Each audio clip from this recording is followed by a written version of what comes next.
14th, please stand for the Pledge of Allegiance.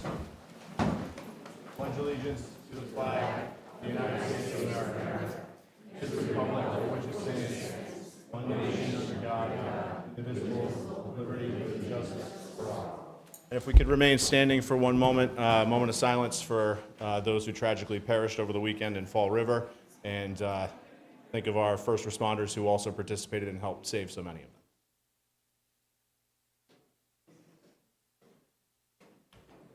Thank you. Madam Clerk. Take the roll call. President Edwards. Present. Vice President Paul. Present.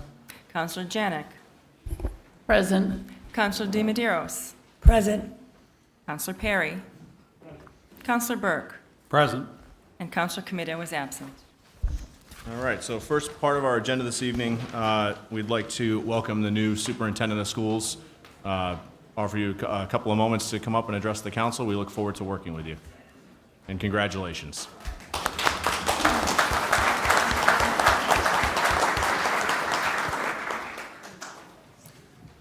Thank you, councilors, for the opportunity to join you tonight.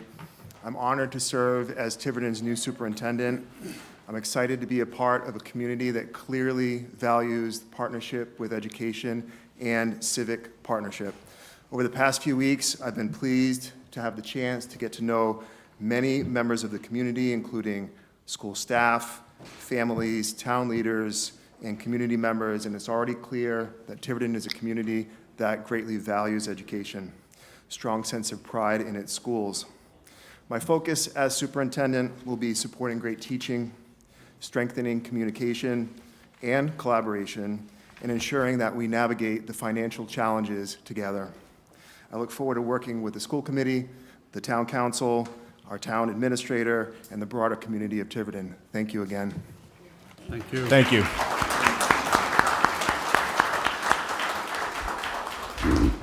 All right, next item on the agenda is the consent agenda as listed. Would any members like to remove any items of the consent agenda? Councilor Burke.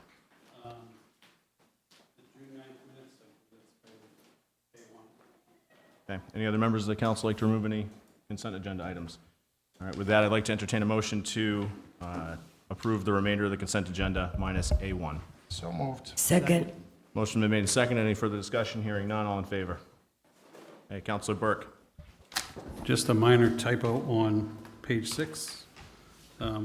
Halfway down, after President Edwards closes the public hearing on the first public hearing, the end of that sentence, Councilor President the Fifth agreed. So I think it means Council President Edwards the Fifth agreed with Councilor Comito. All right, Madam Clerk, we can make that alteration. And with that, I'll entertain a motion to approve 4A1. So moved. As amended, yes. So moved. Second.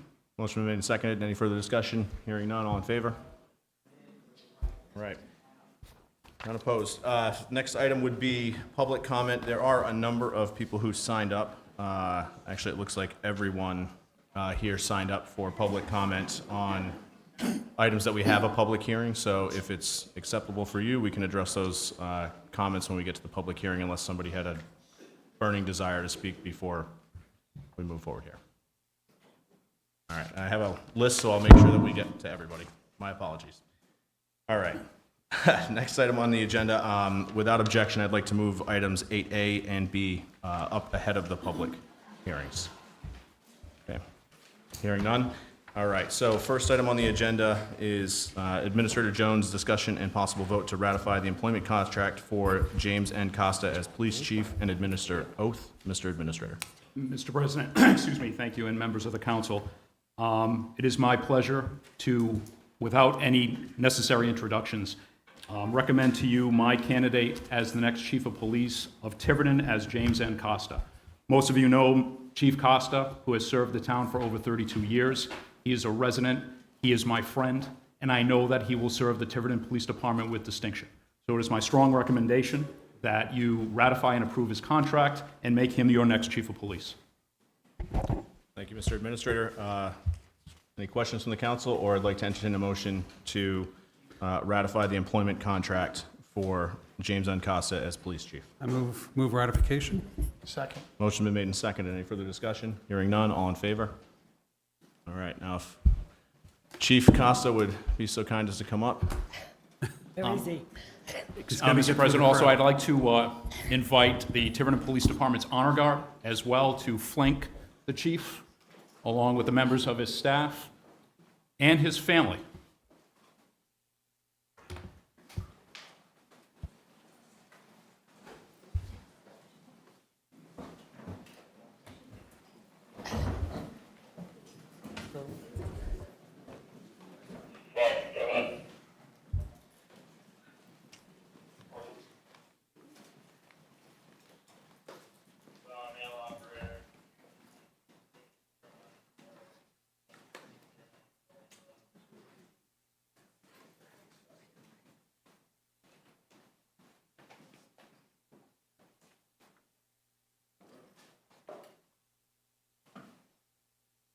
Chief, why not front center, Chief? He's shy. A little bit. It's my first day. Please raise your right hand and repeat after me. I, James Costa, James Costa, do solemnly swear do solemnly swear that I will support the Constitution that I will support the Constitution and obey the laws of the United States of America and obey the laws of the United States of America and of the state of Rhode Island, and of the state of Rhode Island, and that I will, and that I will, in all respects, in all respects, observe the provisions of the Charter observe the provisions of the Charter and ordinances of the town of Tiverton, and ordinances of the town of Tiverton, and will faithfully discharge the duties and will faithfully discharge the duties of police chief for the town of Tiverton. of police chief for the town of Tiverton. So help me God. So help me God.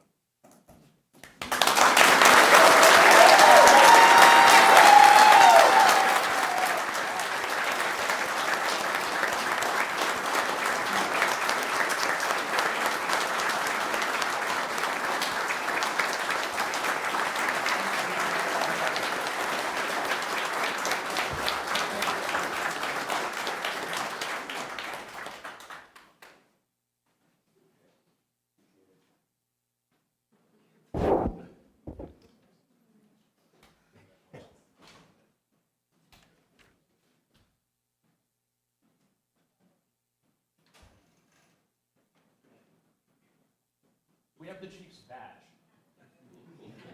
There's We the have chief's everything. badge. Oh, there we go. So I would ask the chief's wife and his two sons to come up.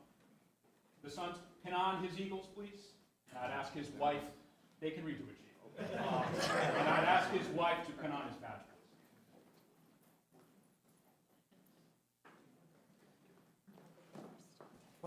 Badge for us.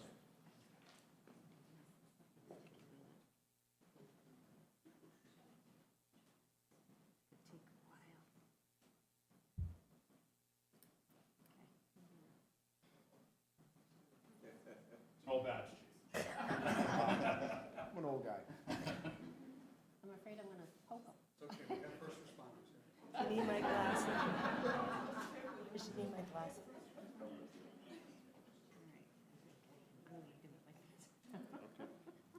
Good? Yeah, that's good.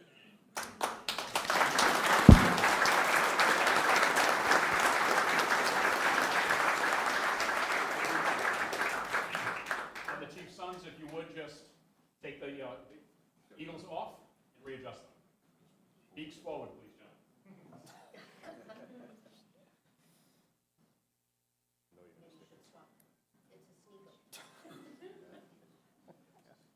No pressure.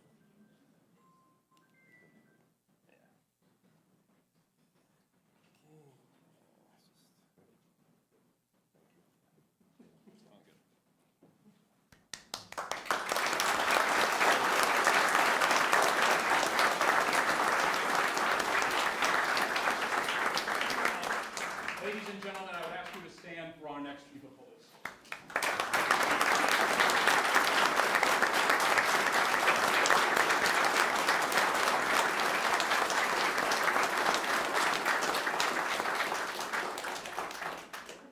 You can go party now, chief. Not shy anymore, are you? I am overwhelmed and I'm humbled. thank you. My wife, my kids, godparents, friends, brilliant. Thank you. I really appreciate it. Thank you all.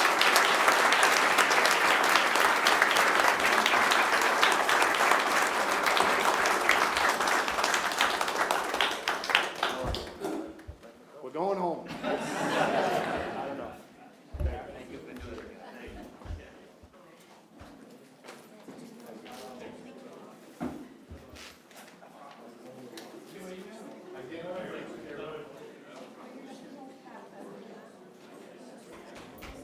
We're just going to take a quick break while people file out here.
What will we be doing next?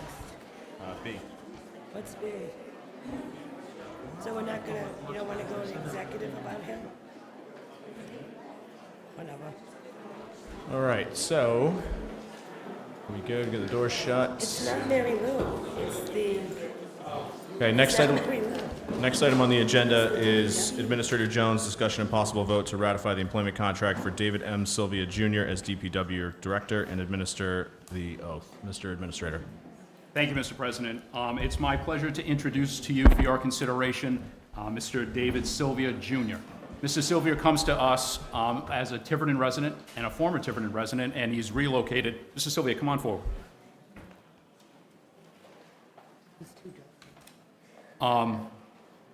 I've had the pleasure, as you know, we've been searching for a DPW director for a number of months. Mr. Silvia comes to us with experience as 18 years with the New Hampshire Department of Transportation. He also has a degree in engineering, and he's currently an employee of GZA doing engineering work.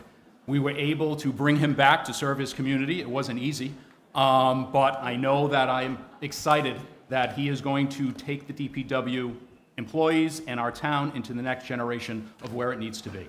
So I highly recommend for your consideration our next DPW director, Mr. David M. Silvia Jr. Thank you.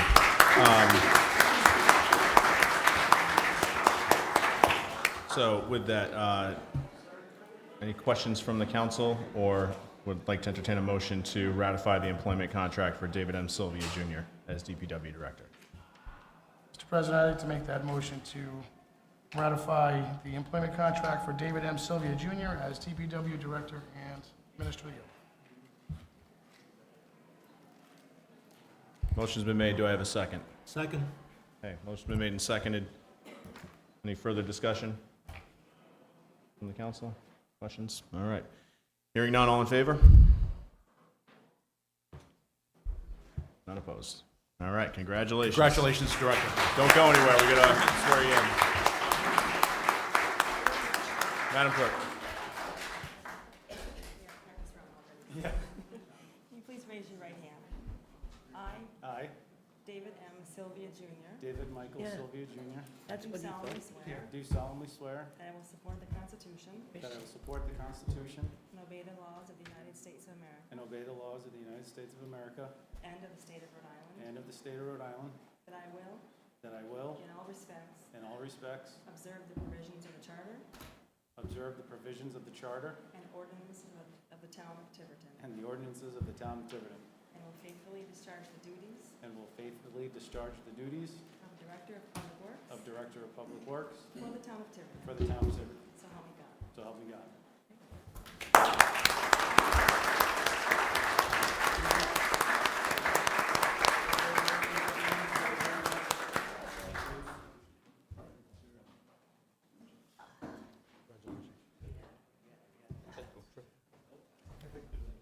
Ladies and gentlemen, even I am totally biased, but our next DPW director, if you could all stand and give him a round of applause.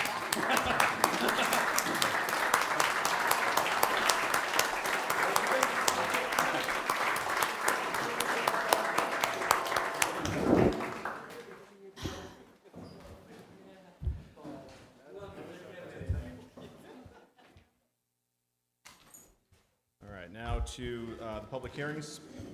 First on the agenda is Evelyn's Nanaquaket Drive-In / Jane Bitto, consideration of a sound variance for singing out against hunger, 2335 Main Road on Friday, August 22nd, 2025, Thursday, September 5th, 2025, rain date of September 11th, 2025, from 12 p.m. to 9 p.m. Ms. Bitto, or Mrs. Bitto, I should say. Welcome. I'm assuming this is no different than years past? No different, hasn't changed at all. Wonderful. Well, since this is, before we get to questions from the council, since this is a public hearing, I'd like to open the public hearing. Would any members of the public like to speak on the sound variance? Any members of the public? Third time, any members of the public? All right, I'd like to close the public hearing. Any questions from the council? Otherwise, I'd like to entertain a motion. You do have a rain date this year, because last year you didn't, right? Yes, just on the second event. Any further questions? Yeah. Yes. All right, so I'd like to entertain a motion to approve the sound variance for Singing Out Against Hunger, Friday, August 22nd, 2025, and Thursday, September 5th, 2025, with a rain date on September 11th from 12 to 9 p.m. So moved. Motion's been made and seconded. Do I have any further discussion? Hearing none, all in favor? Unopposed? All right. Thank you very much. Thank you. Council Edwards, I'd like to make a motion to bring the possible vote to ratify the 3-year contract renewal for Mary Lou Sullivan, the executive, so that she doesn't have to stay all night. Is that all right?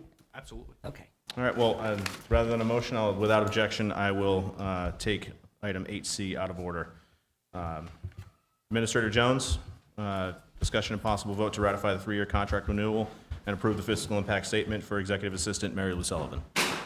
Thank you, Mr. President and members of the council. Obviously, for your consideration, I did give Mrs. Sullivan her evaluation today. She has been the executive assistant to many of the town administrators, as you know.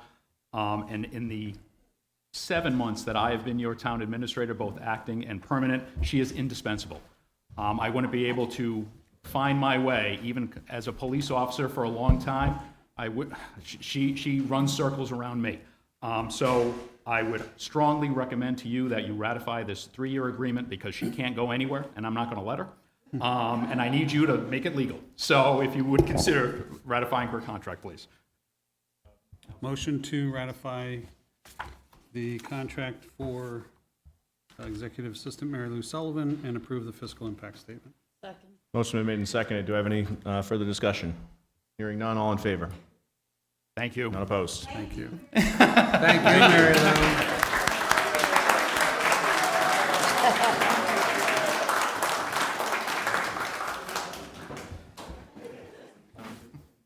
What do you think?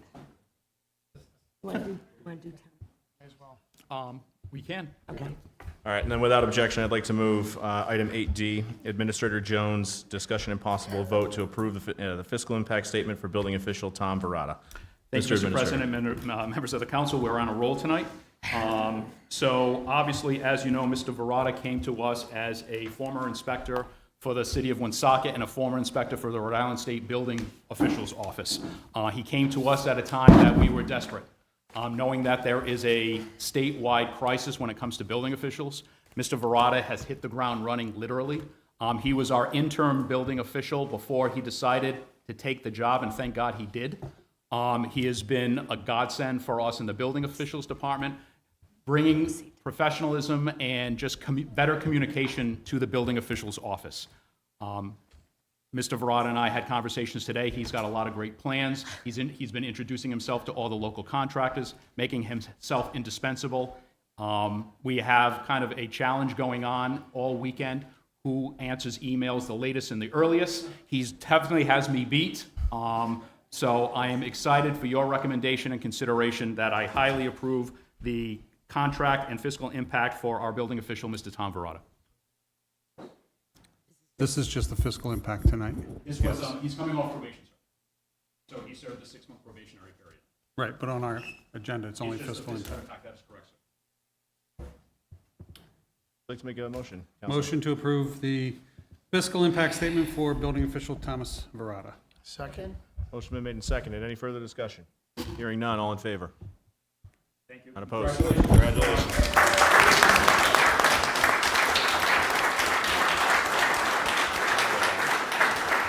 Okay, All right, they can all go home. back to the public hearing. Next up on the agenda is Coastal Roasters, Lisa Machado, consideration of a sound variance for singing out against hunger, 1791 Main Road on Sunday, August 17th, from 9 to 1 in the morning. Or 1 in the afternoon, I'm sorry. 9 a.m. in the morning, 1 o'clock. I normally see you earlier than that. All right, since Come on, Lisa. this is a public hearing, I'd like to open up the public hearing. Any members of the public like to speak on this application? Any members of the public? Any members of the public? All right, hearing none, I'd like to close the public hearing. Questions from the council, or I'd like to entertain a motion to approve the sound variance. So moved. All right, so a motion to approve the sound variance as listed. Any further discussion? Hearing none. All in favor? That easy. Thanks, Lisa. Okay. Next item on the agenda is approval of the proposed amendment to the Tiverton Town zoning ordinance, amendments to Appendix A zoning ordinance, Article 2 definitions, construction and demolition processing facility, Article 4, Section 13, adding to the district use table, construction and demolition processing facility, and Article 16, special use permits, Section 5, criteria for specific categories of special use permits, specific and objective criteria for construction and demolition processing facility.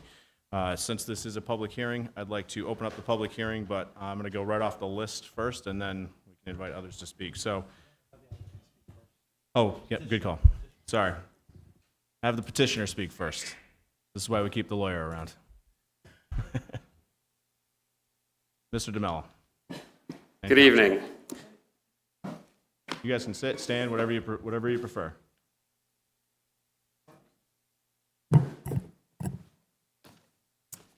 Good evening, Mr. President and members of the council. I am glad that we were on this evening because we allowed for a nice big turnout, I think, for the police department and other employees. But as the council is aware, Mr. DeMello is under contract to purchase several parcels in the planned development park for use as a construction and demolition debris facility. I thank you for the opportunity for letting us speak first. I know it's a very sensitive topic for the community, and we're aware of that. I would like to apprise the council of 3 items. 1, what is a construction and demolition debris facility? 2, why is it needed and critical for our state? And then 3, what is the regulatory framework that Mr. DeMello has put forth for licensing in the community and that has been recommended for approval as consistent with the comprehensive land use plan by your planning board? And that was earlier in June. And this will be exceedingly brief, and then happy to answer any questions. So in terms of what these facilities are, they're facilities that process construction, renovation, and demolition debris, including wood, drywall, metal, and plastics.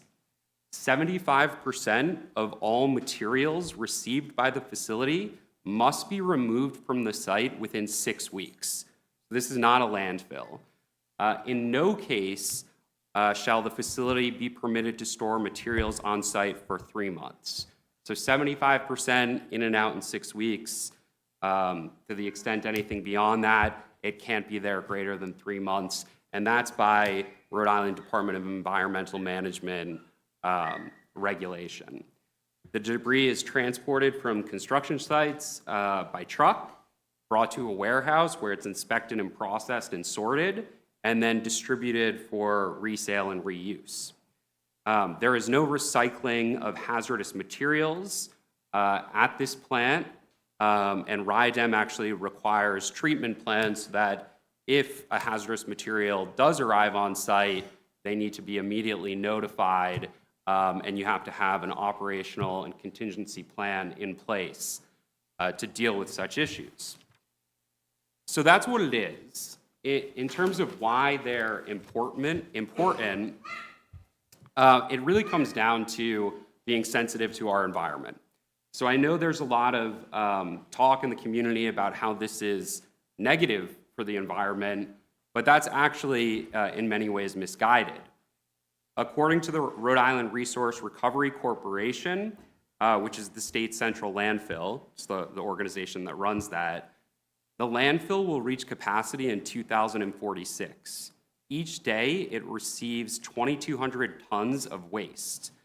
And according to a report from the Rhode Island Planning Division, this report's a bit dated, it was a 2015 report, 200,000 tons of construction and demolition debris waste is delivered to the central landfill each year. And that's going to be filled up totally by 2046. So despite comments that, this is going to be a negative for the environment, we actually think it's a net positive. And again, the planning board did pass on this and determined that it was consistent with the comprehensive land use plan and goals related to the environment as well. The third thing I wanted to apprise the council of are briefly the nuts and bolts of the ordinance. So this is the ordinance proposed by Mr. DeMello and originated with the town pursuant to the contract to purchase, and it's been vetted by the planning board. So what are the nuts and bolts of that ordinance? The use will only be allowed by special use permit in the business park. So prior to any construction of one of these facilities, Mr. DeMello or any other applicant will have to go before the planning board with a land use plan and prove to the board that this site can be operated safely and in accordance with RIDEM regulations and the town's ordinance. And in that ordinance, it essentially mirrors the lengthy regulations put forth by RIDEM for these facilities. Those regulations include, as I mentioned, an operational plan, a plan to control dust, odor, vectors, a contingency plan, a fire plan, a closure plan, and a closure bond, so that if the operator is no longer able to sustain the operation, how does this thing get taken down? There are contingencies in place in the ordinance and in the regulation for dealing with groundwater and making sure that's safe. Buffer zones need to be approved by RIDEM. So we fully endorse all of those restrictions, which are just the state restrictions, but we also came to the planning board and said, you know what, we want to go further than that. We think for this site, water testing should be mandatory, even if it's not at the state level. So that's built into this ordinance. The size of the facility is going to be limited pursuant to the ordinance.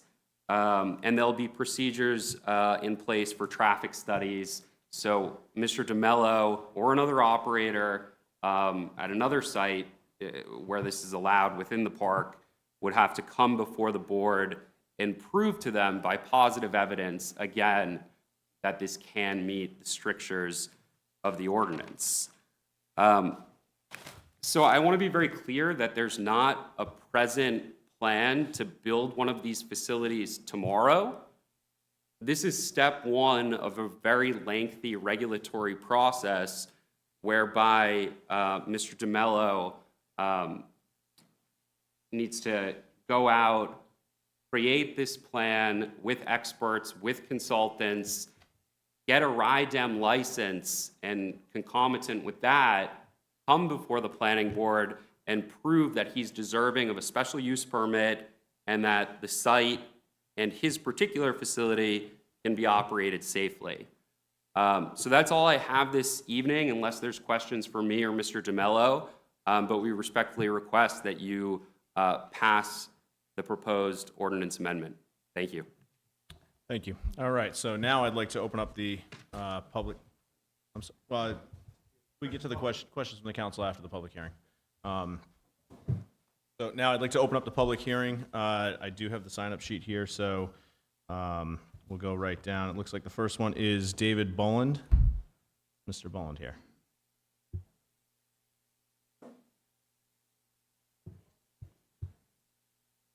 Please state name and address for the record.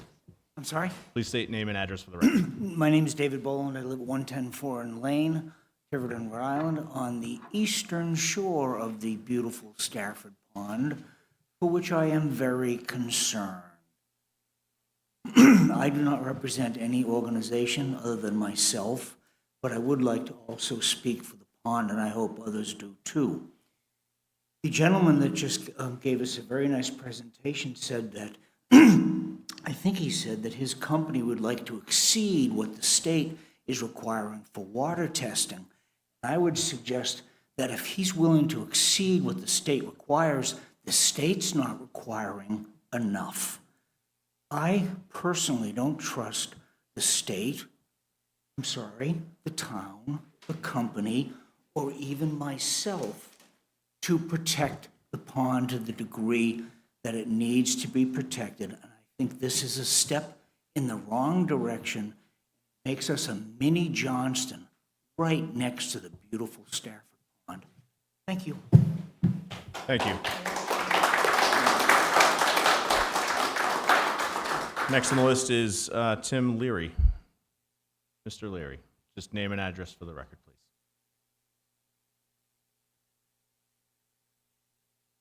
My name is Tim Leary. I live at 345 South Christopher Avenue in a neighborhood that abuts the industrial park to the south.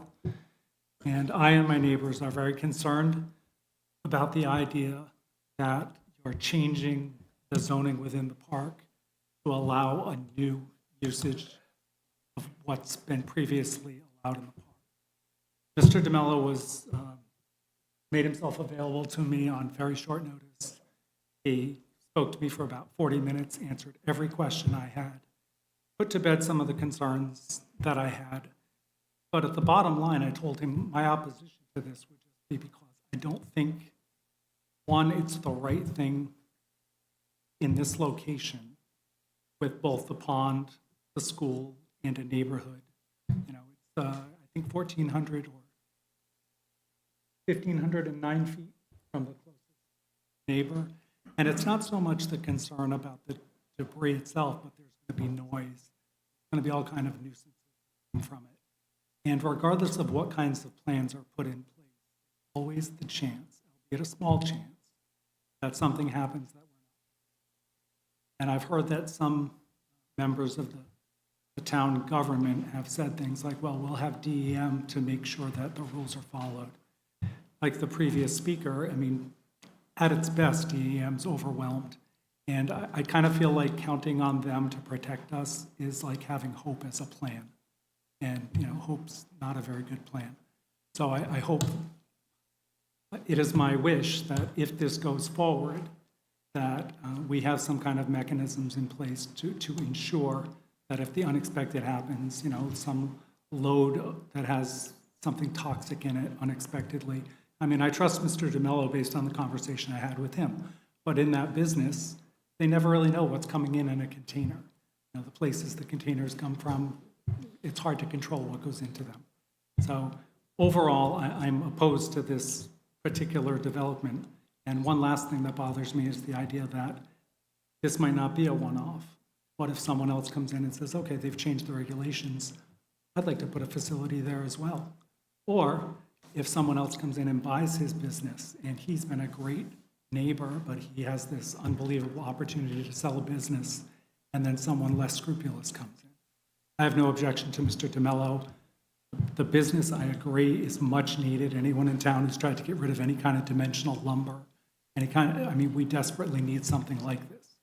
It just concerns me that the oversight is going to need to be very, very strict if it happens. And I would leave you with this. I hope that any of you who vote in favor of this vote with the idea of would I want this 1,509 feet from my house. If you do that, I have no qualms with you. Thank you. Thank you. Next up, Jamie French. And even though I know your name and address, please state so for the record.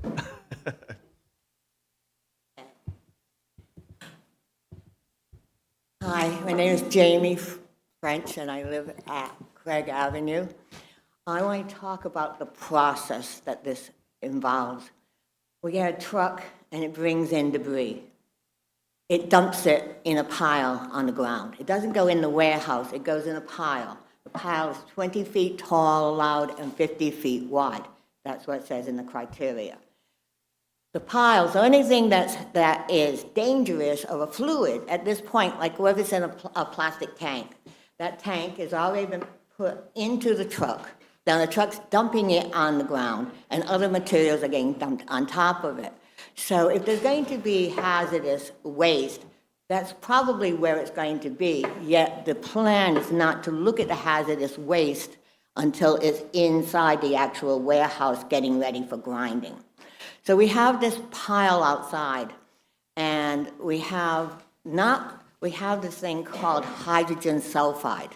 It's not the same hydrogen sulfide that comes out of organic composting or organic manure. And in that case, when you're dealing with organics, you have an anaerobic bacteria that digests the hydrogen sulfide and pretty much eliminates it. So you only get a little bit of tiny rotten egg smell. But when you deal with non-organic materials, which are drywall and wood, and you mix that with water, in as little as 7 days, you get hydrogen sulfide, which smells, it's odorous, it's explosive, and it's flammable. Now, generally, so you have it, and it's in the middle of the pile, and you get some water, it rains, or you're doing dust control, and you begin the whole process of creating hydrogen sulfide. So we wait for the wind to come, and the wind disperses it throughout. So anyone living downwind will probably be smelling this on a pretty constant basis, except on still days when it just sort of dissipates. Now, the reason you see so many C&D fires at night is because the thermal winds don't blow at night. And so the hydrogen sulfide accumulates at night, and it's very, very combustible. So anything at all can set it off. It can be set off by just lightning, electricity, 2 pieces of metal being rubbed together, maybe a lithium battery. So now you have a fire. When you have hydrogen sulfide and it begins to burn, it turns into sulfuric dioxide, which is even more flammable, more explosive, and more toxic. And you now have that wind blowing. And this is the same kind of fire that you get from lithium batteries. As it burns, the fire gets hotter because it becomes sulfide dioxide. And so you have this, we had a fire in Taunton 2 weeks ago at their C&D, or maybe 3 weeks now. And you had one in New Bedford not too long ago. You've had 2 in Providence, 1 in Long Island. 30%, I read online that 30% of your C&Ds will burn, and they will have more than a 2-alarm fire. So the question is are we going to have, the fire department, can they handle it? So let's get back to when the wind's blowing the emissions. So the wind is blowing these hydrogen sulfide in the wind, and it's blowing it right toward Bill Sales' 3 firewood kilns.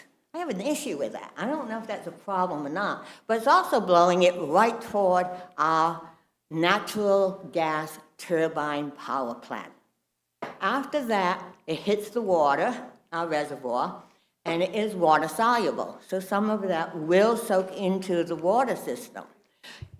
When hydrogen sulfide is in the water system, it becomes corrosive, which over time it does a job on water delivery systems. It corrodes your water delivery systems. But not all of it will soak into it. It will continue on, and it will keep heading. So if the prevailing winds is blowing it towards Stafford Road, it will continue. And as someone who is sensitive to smells, I have helped the EPA track down smells as far as 30 or 40 miles away. And so smells go a long way, and you don't get many complaints of odors from your organic places like your compost and your manure like you would get at Site Ready, but you get a lot of complaints from C&Ds. And so so not only do we have all the obvious issues of hazardous waste, water contamination. So anyway, so it's in a pile, and then the truck comes out and picks it up and takes it inside, and it gets ground. And that's going to create noise and dust. And then after it's ground, it's very combustible. And so I assume it will go into some kind of a container, and that the container will then have to get shipped out. So we have trucks coming in full, trucks going out empty. Then we have container trucks coming in empty, taking out ground merchandise out. And I assume that they're going to be taking them over to the Fall River Depot so that it can be sent to Pennsylvania, Ohio, or Alabama, or somewhere in the Midwest where they actually bury this. And anyway, that is the story of what we'll have to look forward to. And I have a feeling that the rotten, if nothing else, there will be the rotten egg odor. And the fires are prevalent in the springtime. For some reason, we don't get that much in the winter, but for some reason, you have the heat, and you have the gases, and you have the moisture, and you have combustion. Thank you. Thank you. All right, next up we have Robert Tobin? Or Jobin? Okay. All right, I have Tobins in my family, so I automatically assumed, There you go. you know.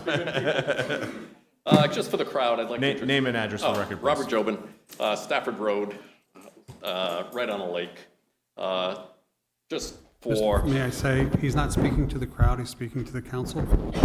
Well, that's fine. Some of it's for the crowd also. But for the council, just to educate you, I know that the chief and town manager know who I am.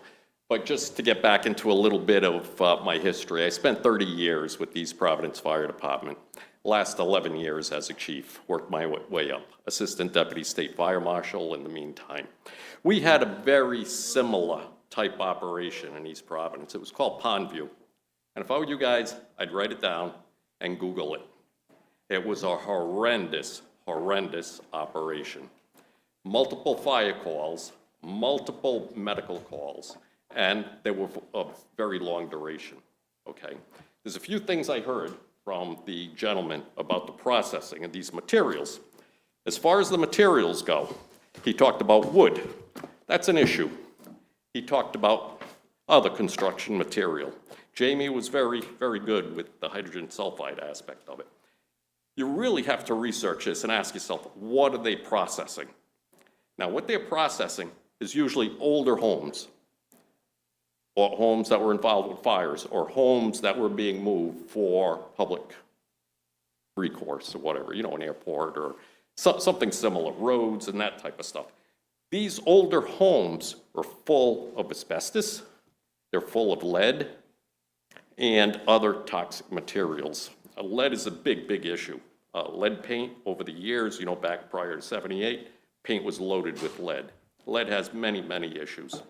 The organic debris, which you mentioned, wood, any carboniferous substance generates hydrogen sulfide, which is an issue in itself, which I'll get into a little bit more.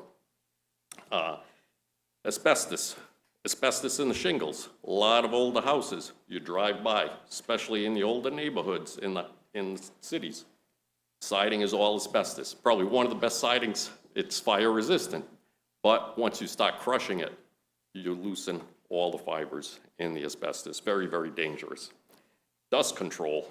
One of the issues we had at Pondview in East Providence was dust control. They requested to pull 30,000 gallons a day out of Omega Pond to keep the dust down. Can we afford that out of Stafford Pond? And that's potable water. What comes after that is, where does the water go? Does it go into a cistern? Is that cistern monitored? Is the cistern watertight? Because then it leaks into the groundwater. That becomes an issue. We had an incident in East Providence. 2 folks went down to clean the containment system. 2 came out. Very serious. Both passed out. We had multiple companies respond to that to save those individuals. Thank God we were able to save them. I believe someone else can enlighten you on some of that. Water contamination. Omega Pond, very similar to this. A lot smaller, but it was next to the recycle facility. Personally, I can attest, in the winter, when there was ice on the pond, there was a brown dust all over that pond from the recycling facility. Again, what it contained? Lead, which was documented. DEM documented that when a southwest wind blew, you have to know Rumford and that section of East Providence itself, but when a southwest wind blew, lead levels were increased in the Rumford neighborhoods. Now, there's a problem with that because Myron Francis School was right there. We had many, many other people with complaints. Hydrogen sulfide, it stinks. Rotten eggs, absolutely rotten eggs. I'm going to submit these to you folks so you can look at it. DEM reports as to complaints of residents. I mean, it's not one resident, it's not 2 residents, it's hundreds of residents that we had in East Providence complaining about that type of situation. Fire response. We had fires. They talk about piling, putting the piles out there, leaving the piles. Jamie's absolutely correct. Those piles can self-ignite for multiple reasons. But the piles themselves are large. And I don't care what they tell you about the size of the pile. Over time, those piles grow and grow and grow, especially if they can't move the material outside to sell it or do whatever they do with it. Those piles, when they ignite, takes a long time to extinguish. It takes master streams. Now, a master stream, you think about a hand line moving 125 gallons of water per minute. We're talking 1,000 gallons a minute for one truck. Okay? Where does that water go? That water goes into the aquifer. If you have 2 trucks there, it's 2,000 gallons a minute. If you're tied up for an hour, which is relatively short period of time with these piles, you're talking 120,000 gallons of water that it's going to be coming off this site. And guess what's near the site? A town water supply. Absolutely horrible. Horrible, horrible, horrible. Let's see what else I had. Runoff. Runoff's a huge problem with this. Now, they're going to have to take a look at the issues there as far as where does the groundwater flow. It may or may not flow towards the reservoir, but I have a feeling it flows towards the reservoir because the reservoir is spring-fed. There are no streams that feed the reservoir. It's all spring-fed. So if they contaminate the groundwater, you're contaminating our water supply, our whole water supply for the town of Tiverton, which is horrible. How are you going to rectify that? How are they going to post the bond, and how much would they post to correct water that infiltrates our reservoir? It's a question only you guys can answer. If you're going to allow this, you can stop this very easily, very, very easily, by not allowing it to happen. Few things. Hydrogen sulfide, which she talked about. Few things from OSHA. Causes nausea, tearing of eyes, headaches, loss of sleep, bronchial constriction for anybody that has lung problems in the area, fatigue, loss of appetite, respiratory tract infection, and this comes from Mayo Clinic. After 1 hour that you're exposed to low levels of hydrogen cyanide, these symptoms can show. So if there's a northwest wind blowing, I happen to live on a lake, and I don't know if anybody else does, but anybody to the southeast will be exposed to all this. When the wind's blowing from the south, most times during the summer, anybody to the northeast is going to be exposed to this hydrogen sulfide. Lead. Houses are loaded with lead. Lead pipes. Lead in the paint. Lead's not good for kids. It's horrible for kids. It damages the brain. It damages the nervous system. There are developmental delays No level of lead is safe for children. Behavioral issues for children.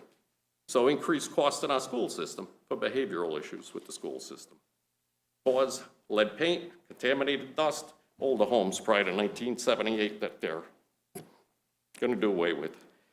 Now, why am I so concerned being a Tiverton resident?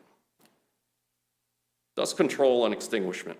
Runoff's going to be a big problem at this place. They're going to have to control the dust. If they don't control the dust, it becomes airborne, and the reservoir is very, very close. You have residents very, very close to it. As I mentioned before, Stafford Pond's an aquifer, spring-fed only. No streams are feeding this, unlike many others. Right now, as I understand it, the reservoir is at maximum capacity. Now, can they pull 30,000 gallons a day for dust control on this? I can't answer that. You folks can. Get the water department here. Now, those are only some of the toxic chemicals. When you're pulling a house down, you don't know what it contains. There's insecticides, pesticides that you're going to pull down, herbicides. It's a mess. Everything that you're pulling out of an old house, an old shed, a lot of people keep these materials. As far as debris fires, like Jamie said, it's not a question of if, it's when. We had multiple fires at Pondview, multiple. Some multiple companies, many master streams. They actually had to pull the piles apart with backhoes to get the fire out. And when they're pulling the piles apart, guess what you're getting? You're getting a ton of smoke, and you're getting a ton of dust into the air. What's the dust contain? Lead, contains asbestos, and hydrogen sulfide, which everybody knows is not good. You can't, and with a fire, you can't control the smoke. Okay, you get a northwest wind, and you're not going to control that smoke. That smoke is going to be coming right over the pond. God forbid. Then what happens? It precipitates out into the pond. So now you have lead, you've got asbestos into the pond, and hydrogen sulfide. What's the water department do with this? Can they handle that? I doubt it. I doubt it very much. I had brought this up to a planning board. This is a little off topic right now, but it certainly applies. With the planning board, with all the construction going on along Stafford Pond, we have a thriving bald eagle population up there. And there are no studies whatsoever about land development and how it's going to affect the bald eagles, and not even knowing where the bald eagle nests are. So this may, in fact, impact the bald eagles in two ways. One is their residence, their nests, but secondly, you're putting all this lead and asbestos into the air. Okay, so that becomes a huge problem. Now, last but not least, a couple of things. I was speaking with Chief Bailey. Now, Tiverton Fire Department has a limited-sized department, and they cross-man many, many times with the rescues, the engines, the ladders. A fire in this type of facility is usually fought with a ladder truck with a master pipe at the top because you have much better access to the piles. You have a higher platform to extinguish the fires. The ladder truck many times is not available to go out because the rescue is being manned. Now, you can speak to Chief Bailey about that, but I know for a fact that's what happens, okay? The department's a smaller department, and one of the things about a smaller department, they work as hard as we do, you know, in the cities and everything. But the issue becomes, if you tie up 5 or 6 men for hours and hours and hours, what happens to the rest of the town? Your rescue responses become longer, your fire responses certainly become longer, and last but not least, and actually it's probably one of the biggest factors, you're endangering your firefighters because now they're exhausted. Once you're fighting a fire, unless you've done it with your goods on, especially during the summer and in the winter, you're freezing in the winter, in the summer, you're overheating, you have heat stroke, the guys are limited to a couple hours, tops fighting a fire. So now you're drawing all this manpower from the town of Tiverton. You can backfill, but these guys are gonna be exhausted. And again, what are they exposed to? They're exposed to toxins. They're exposed to the asbestos. That means they have to be on air supply once they're fighting these fires.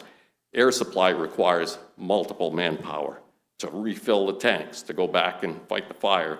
Not only air supply, but what you're exposing them to is the toxic chemicals. Now, day in and day out, it may not affect the firefighter that long, but from personal history, 30 years on the department, cancer is our worst enemy. So you have to take that into consideration as a town. Are you willing to pay disability pensions to the firefighters? May not be only this place, maybe any fire they go into, but their exposure day after day after day. As I mentioned, these recycling places accept just about anything. So you have asbestos, you have lead, which is horrible. But again, you got pesticides that are coming in with the debris.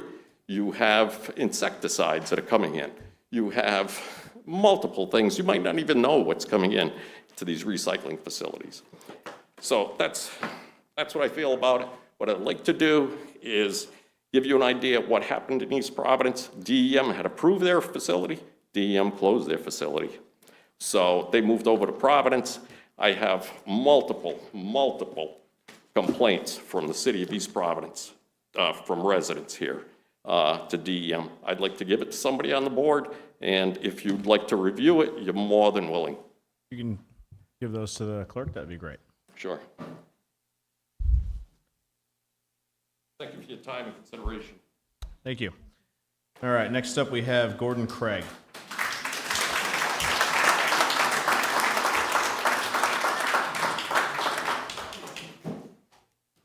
No, you was Chip, so there's that. All right, name and address for the record, please. Gordon Craig, 57 North Christopher Avenue, Tiverton. So I'm not going to repeat anything that's been discussed. These residents have really covered a lot of bases. I just want to urge you to just consider what comes after this. And you did mention it was a special use permit, but you're going to set a precedence. And while Mr. DeMillo may be the most stand-up guy and cover all the bases and all the certifications and do everything by the book, does Tiverton need something like this? You know, we seem to be quick to just take all the applications that come forth that may or may not be suitable to the comprehensive plan ultimately. And I just want you to consider that if this special use permit goes out and does get approved, then a precedence is set, and any other applications can come through, point to this special use permit that would potentially have another applicant that may not follow the rules. And I'll just like to reiterate one thing that Mr. Leary said, which is we cannot rely on DEM. They may write the laws, but they're not going to be the ones down here to monitor and really take a close look at what's happening. So for the future of all the residents and the school children and everything, just really, really, really ponder this one before it just goes to a quick vote. Thank you very much. Thank you. Paul Amaral.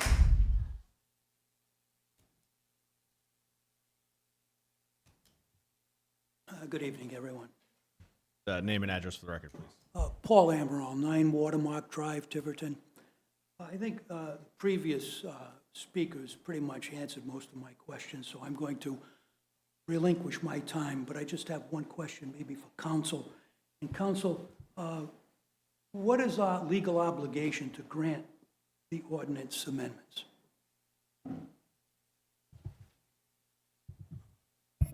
It is up to the council. There's no legal obligation to grant this whatsoever. It's up to the council to decide whether they want to do this or not. I will say that as part of the purchase and sale agreement that the town entered into for this project, that one of the conditions was that the town change the zone to allow this type of facility at the industrial park. I do want to make one correction in the record. This would be a special use permit in the industrial park only. These C&Ds would only be allowed in the industrial park. The ordinance used to read that C&D facilities used to be allowed in any industrial zone, and the ordinance used to say as long as something was allowed in the industrial zone, it was also allowed in the industrial park. What happened was, because it was allowed by special use permit in the industrial zone, when the law changed, state law changed that said we had to come up with specific and objective criteria for a special use permit, the planning board then recommended and the council adopted changing all the special use permits to not permitted in the industrial park and industrial zone. So that's why the S went to an N. So the S went to an N, and it remains an N today, but this zone, so to suggest that this was never allowed, that's not true. But it does, right now, as it is an N today, but the suggestion now is to go back to where it was as a special use permit in the industrial park. Thank you, Counsel. Unlike the previous speakers, I don't live anywhere near this facility. But as in all situations, I empathize with those people who do live in that area. And I can understand their concern. So given even the possibility of some of these horrendous situations occurring, I would urge this council to reject this project, and to reject it but good. I am very concerned about it, and I would urge you to consider it very seriously. Thank you. Thank you. All right, next up is Christina DeVincent.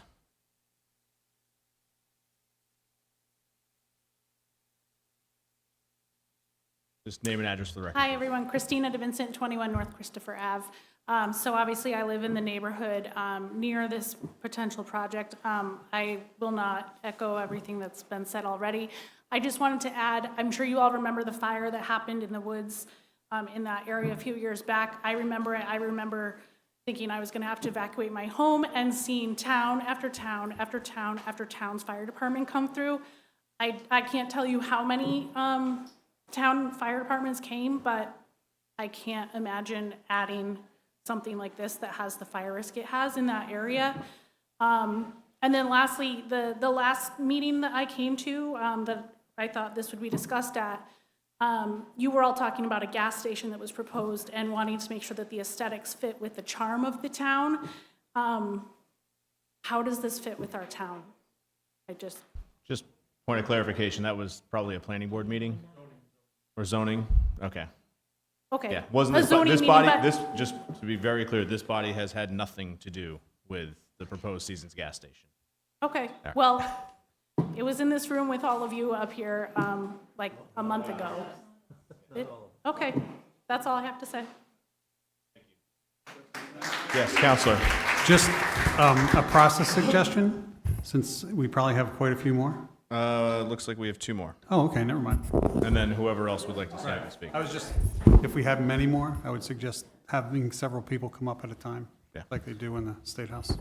All right, so Sean Muldoon, did I say that correctly, Mr. Muldoon? All right.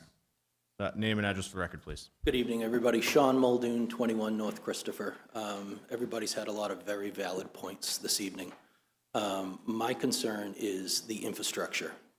I'm not sure if you guys have driven in and out of the industrial park recently. I followed a water tanker that fills up behind the Longplex complex on the side of the road. They fill pool water trucks and drive out. Those trucks are generally smaller than 80-yard trash trucks. Watching them pull out of the facility and get back on 24 North was pretty problematic. The truck drove well out into both lanes, drove over the curb and made a U-turn, stopping traffic, coming from both directions because people were concerned. If this is permitted and you let it go, who's responsible to upgrade the town's facilities? Is it the town or the applicant that would pay for that? I mean, we're talking major renovations. The ramps, both leading to and from 24, are falling apart. The roads in the industrial park are falling apart. There's a lot of repair work that needs to be done. I believe those roads were designed for some time back in the 70s, maybe early 80s when it was built,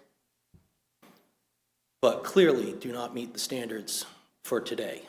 You have multiple big trucks coming and going. There's other land going to be developed in those areas. It's just going to create a major conflict, in my opinion. So hopefully that's addressed as you guys make your decisions. Thank you. Thank you. All right, last up, Joy Gilkinson.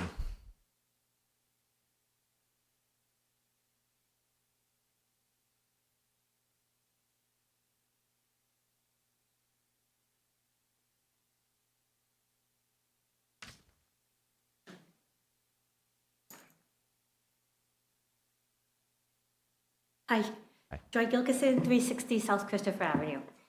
So the reason I'm up here is because I'm being constantly asked about property values. First thing everybody did when they heard about this was call me and say, what is this going to do to my property value? Well, I said, well, we need to know what it's going to be, all the stuff that's been talked about tonight. So some of the concerns that I have is light pollution. Are they going to have lights on? Are they going to be doing anything at night? Noise, obviously, is a huge thing. Trucks, debris being bumped together, containers being bumped together. Is that going to come over to the neighborhood? Smell. After hearing what some of these people are talking about, I didn't even think of smell. I mean, those odors coming in our direction, of course it's going to affect property value. Those people are going to know right off the bat that come to, if they sell their house, that come to buy properties in our neighborhood, whether it be North Christopher, South Christopher, Line Road, all the new houses, they're going to know about all of this. Our property values are definitely, absolutely going to have an effect. It's going to have an effect on them. One of the things that every closing we have a walkthrough, there has not been a closing that I have not walked through, and there's always leftover cans of oil, gasoline, stuff for lawnmowers. That stuff always gets thrown in a bin, put in the back of my car. I have a big bin, and I take it up to Johnston. Don't tell me that stuff's not going to get thrown in bins and dumpsters, and that's going to be part of all the debris that's going to be taken to this facility. There's definitely going to be some of that if I see it at every single closing. Hours of operation, I haven't really heard about anything about that. Is this going to be running at night? Are we going to hear these trucks or anything like that at night? So asbestos isn't just in the pipes that you guys see. There's asbestos ceiling tiles in basements. There's asbestos floor tiles. When you pull up those asbestos floor tiles, they're put down with asbestos glue. All of that is going to be in these dumps that are coming. So it's not just the white flaky stuff that you see on pipes. Asbestos is in many other places, as well as asbestos shingles on the outside of houses. So all of that kind of, I'm just a little taken aback because after hearing from this firefighter that's been dealing with this for ages, it's now put a little bit more concern into me. I mean, he's been dealing with a site that sounds to be exactly like the site that we're looking to put behind my neighborhood. And it's the same concept, correct? That we're gonna Same be concept, greatly reduced scale. Yeah. Okay, it's but the double same the concept. size. So if he's having fires, we're gonna have fires. If he's having smell, we're gonna have smell. If he's having debris in the air, we're gonna have debris in the air. If there's water and fires and runoff that happens for him, it's gonna happen to us. So maybe there's not 20 fires, there'll only be 5 fires. It's the same thing if it's the same kind of business that this is gonna happen in my backyard. And then my last thing is, I know you guys have said that there's been an impact study, but has there been an impact study with an elementary, middle, and high school within half a mile? I mean, neighborhoods, yes, but these are little kids, literally going to be right on the side. That this wind, debris, smell, all of that stuff is going to be affecting not only my neighborhood, but these children going to these schools. Thank you.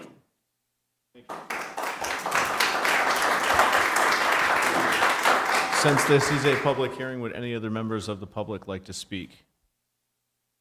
Just by all means, come on up and approach the microphone and.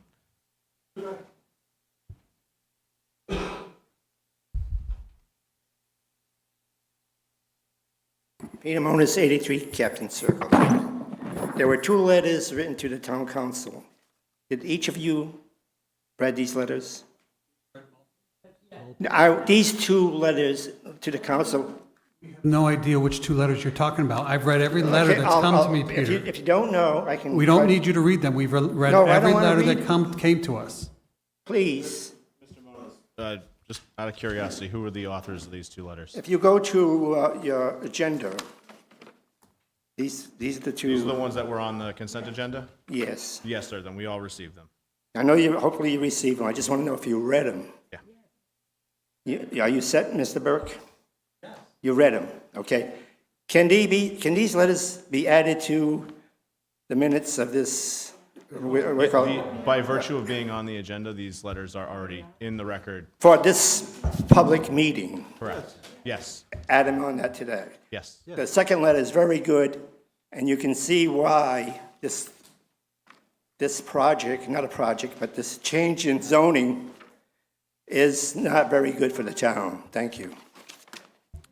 Thank you.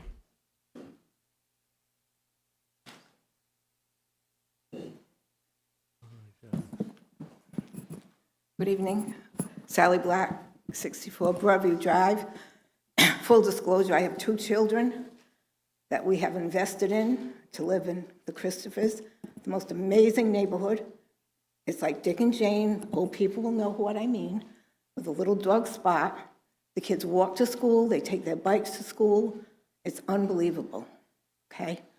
Now, this is the Tiverton form-based code that we worked on in 2014, was adopted by the town council. Now, everybody's talked about the hazards and we don't know if there's going to, I'm sure this man's wonderful. It's nothing against him. It's against changing this zoning. This zoning says no now. It should stay no. And we've talked about all different things. Let's talk again about the over 1,000 children, now that we move Fort Barton to Ranger, that is within a half a mile of this. I've had children in my special ed class in Fall River with lead paint poisoning. You can't even imagine. Okay, so on page 33 of this thing, it talks about pedestrian safety, which is one of our concerns. With whether or not there's contamination, there are going to be trucks and lots of trucks. They said maybe 75 trucks. My husband and I took a ride up there. He's a businessman. I showed him Eagleville Road, then I took him up there. And he said, "Where's this going to go?" I said, "Right there, right in front of you." He said, "What?" Near Longplex with all these kids, and we're going to put a skating rink in, sidewalks, so we can have pedestrian friendly. We went to meetings at Grow Smart for smart growth, and this is what we want in our town, the rural character. Okay, children are less mentally and physically developed so that they have less peripheral vision. They have limited ability to judge speed and distance, difficulty in locating sounds, occasional impulsive or impressive behavior, little familiarity with traffic if you come from a town like Tiverton. Small children are also more difficult to see. That's on page 757 of this beautiful report we all did and looked at zoning and tried to figure out what to do in Tiverton, and they said no. In 2011, another business came for the same exact thing. 2 25,000 square foot buildings, construction and debris material. The planning board, they came for a master plan. The planning board said no in 2011. They appealed it to the zoning board. The zoning board said no. Okay? So both our bodies said no. For the same reasons we're talking about tonight, because of truck traffic, because it's a mixed-use neighborhood. It's no longer an industrial park. When we did the comprehensive plan, it's a planned development park. It was a business park. These are all the different iterations it went through. When my friend Tom Brady and Richard Abaddon sold this, I was there. I know them. They were my friends, my parents' friends. They called it an industrial park, but it's not that anymore, not with what's there now. It's a beautiful opportunity for the town to get together and be safe, and that's what we're here for, the safety. My son is the one that called in that fire, that last fire, my son and his daughter, and their children, and they ran out. And my other son, Liam, ran out to show all those other fire departments where the pipes were, where the other thing was so dangerous. It was amazing. We don't want that to ever happen again. It's in your power. They said no, and it's in your power to say no again. Thank you very much. Thank you. And thank you for being so patient, sir. Name and address for the record, please. Good evening, Tom Ramatowski, 17 Baldwin Road, and I guess just for the beginning, get it out of the way. I don't live anywhere near this either. I'm up in North Tiverton, quite a ways away, so I'm not speaking on behalf of a NIMBY or something like that. Okay, where to start? I think I'm one of the 100 people probably in town that's ever read our comprehensive plan completely cover to cover. You're probably one of them too, but there's a lot of them in this room, but there aren't that many total. And I've looked to see where the wording is that says we need a business like this in town, or we need something like this in town, and you simply can't find it. There are a lot of references in there to develop our town, to preserve rural integrity. There are things that say we need to develop in the character and size that would fit in our town, and I don't think this meets any of that.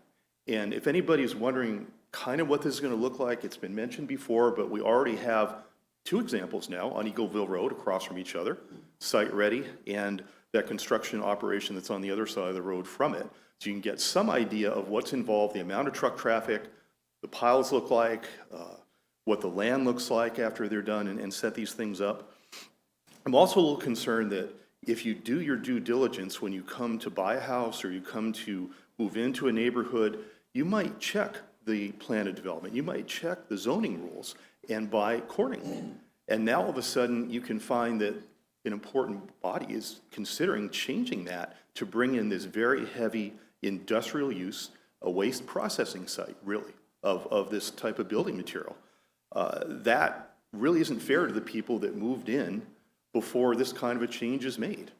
So I think we need to consider that when we make these changes as well.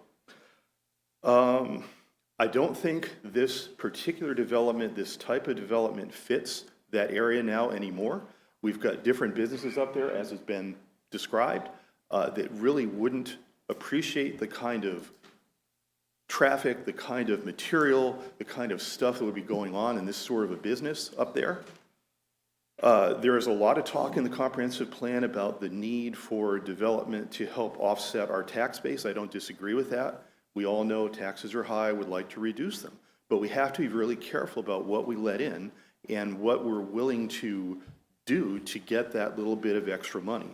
I think this is something that's going to cause problems. All you have to do is look at the record of Site Ready over the years and see that there are all kinds of issues there. And we did hear from the solicitor that we used to allow this kind of stuff. That's probably how Site Ready got in there. I think a lot of people would say, bad decision, we never should have done that. And then it was changed to not allow that kind of work, again, because of that. And now we're talking about changing it back, even though we know when we had it open last time, that's what came in. That's what we ended up getting. So we gotta be aware of that and be careful. And I'm also a little concerned too that we heard this might not be a one-off. So if this is allowed up there, there are other parcels that this could be, maybe not that business expanded, but somebody else comes in and does some different stuff. We could end up being the place for Rhode Island to process this type of material, because no town's going to want it. I don't know why we are in such a hurry to do that to the land up there, and maybe southeastern Mass as well. So you really have to think, do we want that in town? Is that something that really is consistent with what we've said about our development, what we've based our developments on, and what we really want to preserve the character of this town? And I've made a chart here to look at the tax side of this, because I know that was a big thing. And I'll just read up some of the highlights off of it, but again, we have examples of what this type of building and business will look like. There's East Coast Construction, which has 26, almost 27 acres across from Site Ready off of Eagleville Road. We have Site Ready itself, which is 23.4 acres up off of Eagleville Road. They both do kind of the same thing, processing construction type waste and materials. The assessment, interestingly, for East Coast Construction with those 27 acres is only $375,000. That comes out to an assessed value of $14,000 per acre and a total tax at our tax rate of a little over $4,000. That's close to what I pay for my little house in North Tiverton on a quarter acre of land, and I've got a 3-bedroom, 1-bathroom ranch. So these things are not the tax revenue generators that you might think they are. That's one example. What about Site Ready?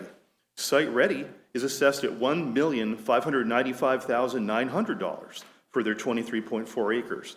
That comes out to $68,200 per acre of assessed value, but their total tax at our tax rate is only $17,588. Again, for that size of a property, they're not generating anywhere near the tax revenue.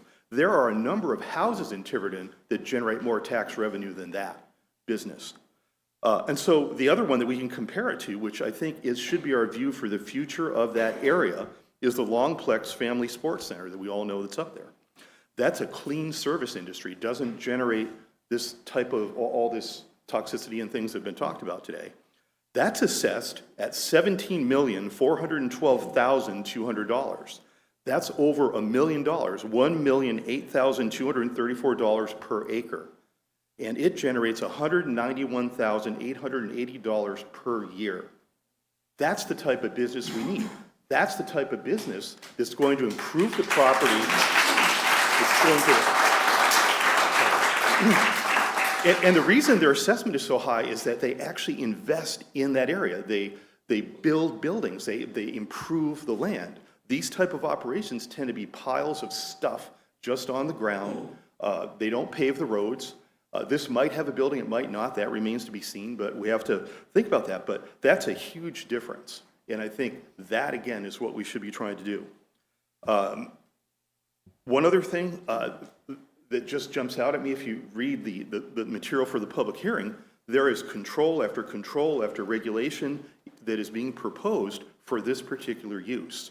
And the fact that you have to do that suggests there's a lot of dangers here that need to be taken care of, that need to be monitored, that need to be minimized. And now apparently we're going to depend on RIDEM to be the one to do that and police this. Well, I've been involved with RIDEM for decades in my role in Conservation Commission, although I'm speaking just as an individual here tonight. And I can tell you, they're not our friend, and they are not competent to do this kind of stuff. They don't have the manpower. We never really see them over in the site-ready area. We've put in letters in the past saying we think there's a violation up there, and they never bother to show up.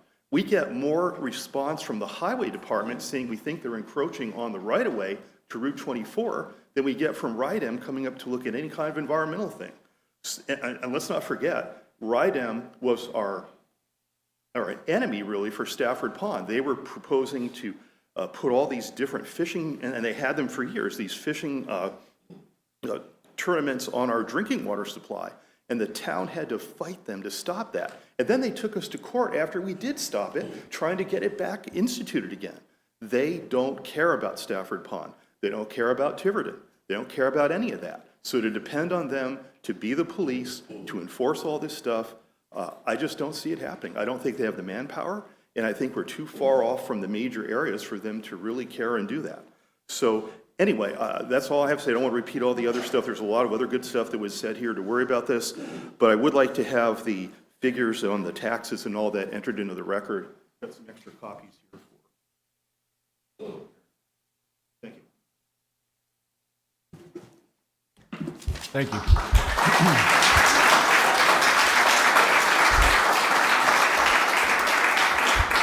Name and address for the record, please. Susan Ferry, Borden Lane. I do actually live on the pond. And I was just looking at the abutters, and I was noticing Stonebridge Fire District owns quite a bit of land. Did they submit a letter recommending this? Are they at the meeting? I don't know any. We haven't heard anything from Stonebridge. So but they pull would- water out of our pond. As an abutter, they would have been notified, yes. Okay, so they didn't bother to show up concerned about this business? To the best of our knowledge, there's Not. no Okay. Well, concerns. as everyone else, I'm clearly concerned about the smell, the groundwater. I mean, I don't actually get water from Stafford Pond, ironically. We have a well, but the aquifer feeds our house too, and I have 2 children, so I have the same concerns. Thank you. Thank you. Any other members of the public?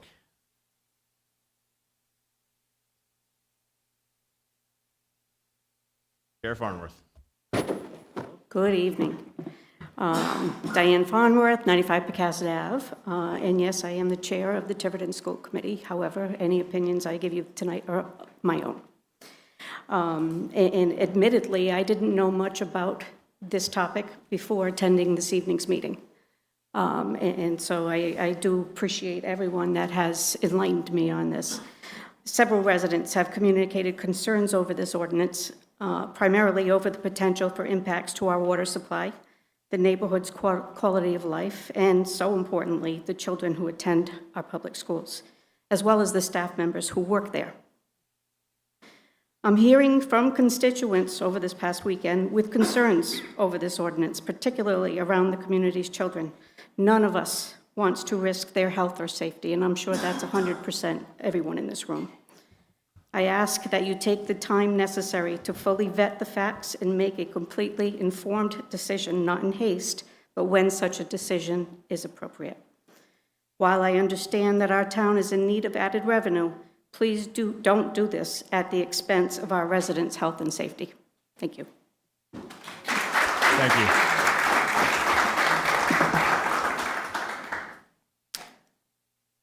Susan Anderson, Main Road. I am not an abutter, obviously. I can't tell you how many times I have read the Tiverton Comprehensive Community Plan. Yes, I'm one of those. Too many times to count. But I can tell you that it doesn't say in the future land use plan that Tiverton will be like Johnston. This processing facility does not belong anywhere in this town, especially not in the business park. This is a very industrial use, more so than the recycled material at Site Ready on Eagleville Road that is an eyesore and stinks. The daily 30 to 60 truckloads of material for the processing facility will not be covered and will be transported past a proposed hotel and public recreation facilities. This will go to a site where it may be stored outside in 20-foot high, 55-foot wide piles of who knows what and who smells what. How are you going to regulate the odor of these piles? Odor travels a long way when the wind is blowing. When I was at UConn for my undergrad, I could always tell when they were making and storing the silage, even though I was at the total opposite end of campus from the silos. The same is true when you drive down a farm road. You can smell the manure a long time away from where the actual farm is. Or fishing docks, same thing. Now, if this was a bakery, that would be different. My childhood home was about 5 or more miles from Arnold's Bakery, and you could always tell when they were baking bread. Just like sailing on Mount Hope Bay past the Gold Medal Bakery. A lot better than a low tide smell or these waste piles. The comp plan states that the business park, note it says business park, shown on the future land use map, quote, is intended to highlight opportunities for new commercial development, high-tech industries, office, research and development, and light manufacturing, in order to generate jobs and diversify the local tax base, end quote. I don't consider construction and demolition processing facility light manufacturing. And section 10.6 for under economic growth opportunities, under the business park, quote, the town should work with the state to promote available development sites within the business park. Efforts to redevelop the park and recruit tenants should be consistent and strategic, end quote. Now, I'm paraphrasing a little bit from the next part of that paragraph. They have the 2016 report of the state study of the overall economic status of business conditions identified areas of growth industries that included marine, medical labs and healthcare, and tourism. The town should work with the state to promote the Tiverton Business Park as a possible site for these industries. In element 11, under diversification of town tax base, action 6. This is to the town council, and it says business park and planning board. And the town planner is supposed to tailor efforts to develop the park according to community preferences, and the town solicitor is supposed to review of restrictive covenants, et cetera, relating to business park land to assure that objectives of this action item are being met. And the action 6 says, support industrial and commercial uses that result in net tax revenue and desirable employment opportunities, and are compatible with the available infrastructure, the desired character and design objectives of the commercial districts, and are consistent with the small town nature of Tiverton. And all I want to say is, please, do not approve this. This is not for our comprehensive plan. Thank you. Any other members of the public like to speak on this?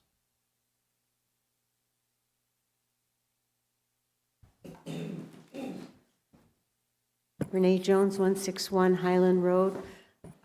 Once again, the Economic Development Commission had no idea that there was a purchase and sale agreement being discussed. Sort of concerns me. But one of the things, I was glad that Sue talked about the comprehensive plan, because I was one of the people that helped write it. And in our Economic Development Commission section, we talked about the types of businesses that we wanted. At that time, in 2016, the state was starting to look at marine and blue economy as the primary direction, as one of the main directions that they wanted to go. And we jumped on that and included that in our comprehensive plan because we wanted to look at the types of jobs that would bring high-paying jobs, research and development jobs. Those were the kinds of jobs that we wanted in our town. We felt that those were the kind of jobs that would be best suited for the people that were here and the best example for the kids that were growing up in this town. Research and development, and now we finally have one. After 6 years, we have a research and development company going right into the Manchester building. 3 years ago, I walked around that building, talked to people, and I've been going to conferences ever since then. In fact, on June 10th, I went to the workshop for the Aquatic Island and Naval Station Newport Compatible Use Study. Why was I there? To let them know that Tiverton had land in their business park. And even though they were looking at developing the Navy base or redeveloping the Navy base, that we, in fact, just over the bridge, had property that was there. And that they should be looking at us as well. And here we are, we're going to decide to put a trash bin in our business park. Why have I been going to these meetings to talk up Tiverton as a good place to come for research and development if we're going to put a garbage dump in our business park? That's not compatible with what we're trying to do, and you all know that. This is not what we're looking for. But now we have a research and development, and what like follows like. So when you get a McDonald's, you get a Wendy's, you get a Burger King, you get a Taco Bell. Well, now we have research development. And what if they decide that they want to build over in our business park? They're in Bristol now, but maybe they would rather come over here. We have the property. And you know what else bothers me? We have had the state, Rhode Island Ready, has had programs that we could have gone to and spoken to evaluate the best use for our property, and nobody did it. I talked about that. I talked about it to Mr. Costa. We had a $30,000 grant to do that, and nobody followed through on this. And here we are putting a garbage dump in our business park. What are you thinking? This is not the direction we want to go. It's just a small garbage dump. Well, then it's going to expand. And then there's going to be a business that sort of goes along with garbage dumps. That's not the direction we want to go in. I am gobsmacked, as they say in England, that this town council is considering this. There's no rush. We've waited a long time to get some things in this business park. I see no reason why we should be changing our zoning to allow this to come in. We've waited this long. Let's wait for something good. Thank you.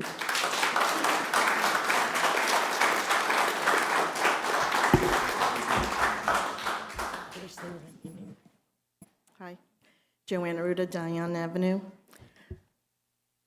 I can't express myself enough to thank everybody who's made these unbelievably magnificent remarks.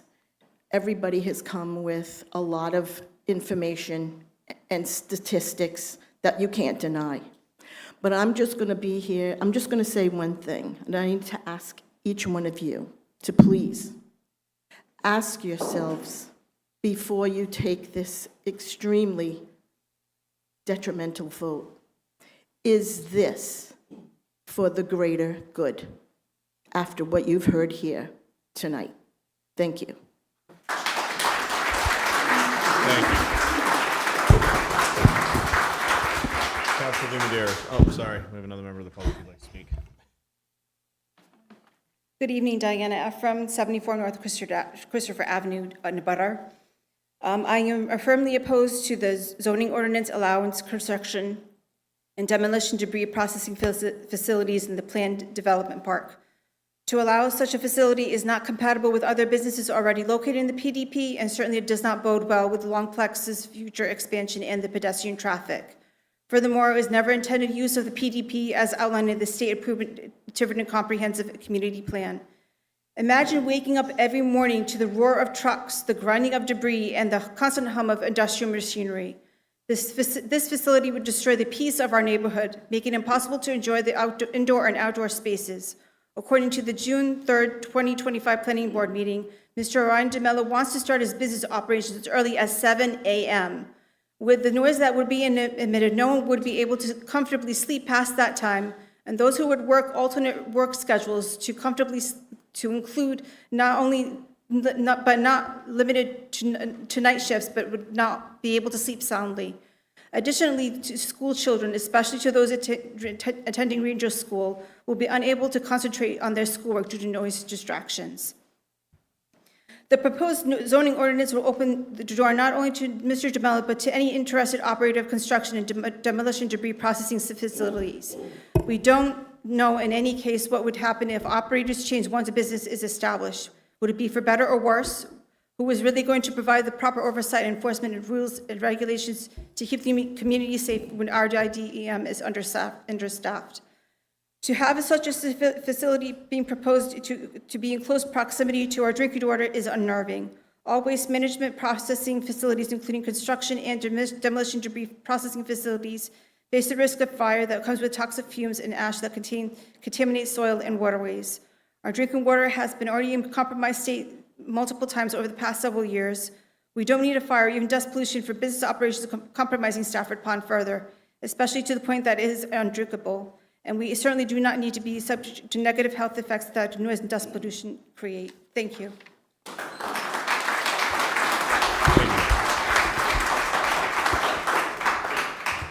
Councilor Dunidaris. I would like to make a motion. Oh, sorry, well. At this time. Ms. Ephraim would like to speak. I think we should let her. Might like my motion. Yeah. Two more. Then we will come back, I promise. So I'm going to speak on my mom's behalf just because she's a little under the weather, if that's okay. All right, so her name is Nala Ephraim, 74 North Christopher Avenue. I am firmly opposed to the proposed zoning ordinance to allow construction and demolition debris processing facilities in the planned development park. It is currently prohibited and should remain that way. This type of business is better suited miles away from schools, homes, and other businesses that are visited by the public, especially children. My neighbors and I worked too hard and invested in our properties to build out our American dream of home ownership in a beautiful neighborhood where you can take a walk and breathe in fresh air and enjoy peace and quiet. The birds sometimes chirp and play their beautiful songs. The deer prance around and find their next meal in my yard or another. Turkeys wobble their way through while fanning their feathers. And the smell of barbecue from a neighbor's grill makes you hungry, and you secretly hope they'll bring you over a burger.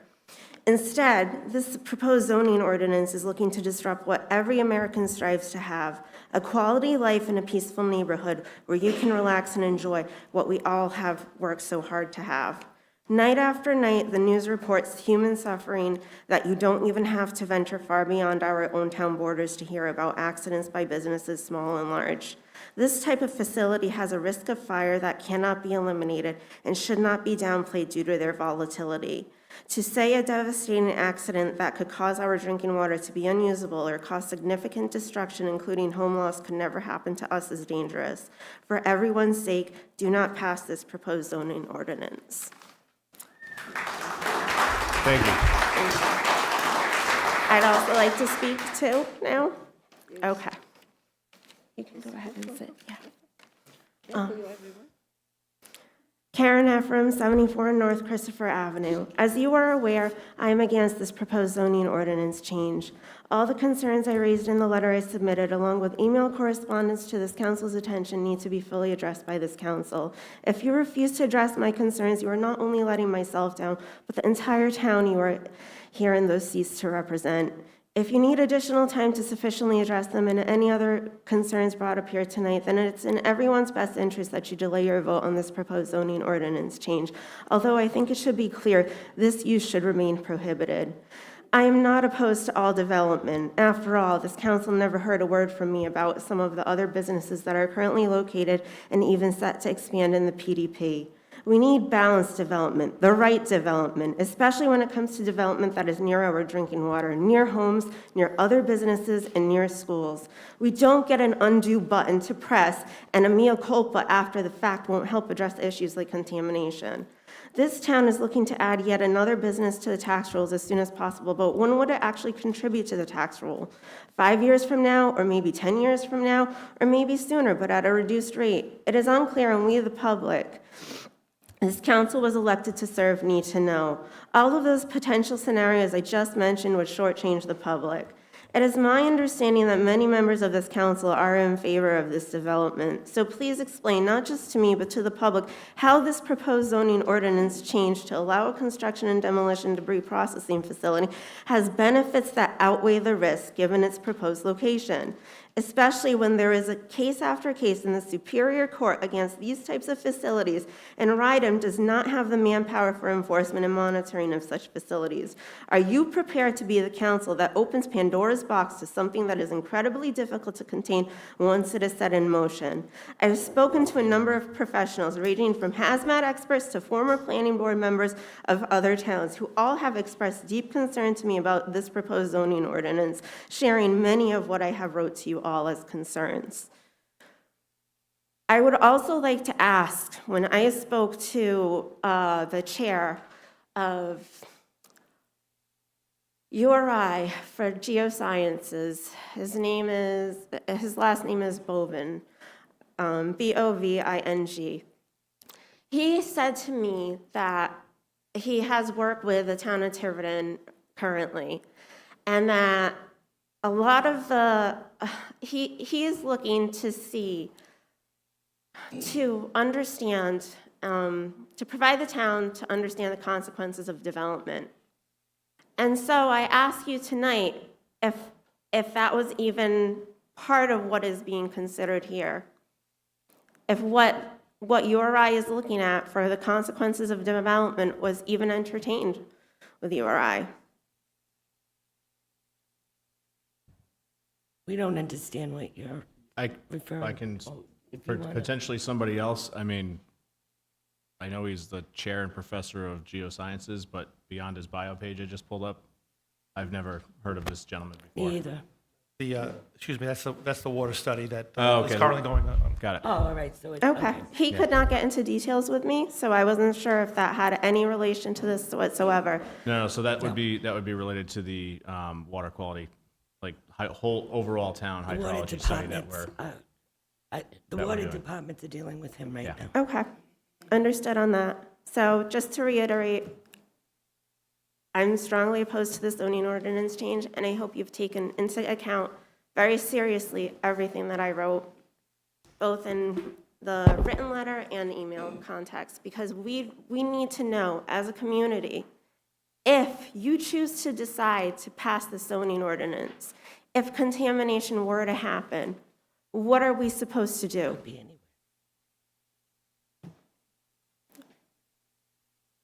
Thank you. Thank you. Now, long awaited, Councilor DiMederos. I would like to make a motion to continue the hearing till August 11th, which gives us a month to digest and research the information presented tonight. I know the next meeting, we won't have all the councilors here due to vacations, and I feel it's important all 7 of us are present for this vote, and that's my motion. Second. Motion been made and seconded. Any further discussion? Councilor Burke. I will vote against that motion, largely because I came here tonight leaning against this zoning ordinance, and after reading the information, hearing more, and even if an infinitesimal amount of the information is accurate, because I think there's some in there that may not be accurate for this for this facility. But even if an infinitesimal amount is accurate, it is of grave concern to me. I think some of the pieces that have helped me solidify my vote against this are this is a zoning ordinance change for the entire PDP, which is a floating zone. So first off, as was mentioned by several, somebody else could come in and want to do a similar facility. Secondly, we only have one PDP now, but in the future, there could be another PDP or two more PDPs that a council creates through zoning changes. So they could be cited there. I think the arguments that were presented by the battalion chief from East Providence with Pondview, even though, yes, a much larger facility, are relevant. But I think the one thing that really solidified my decision was the argument from the attorney for Mr. DeMello, paraphrasing this, but basically seeing us as helping to support Johnston and support the rest of the state. That's not what I want. That's not what I don't think anyone wants that.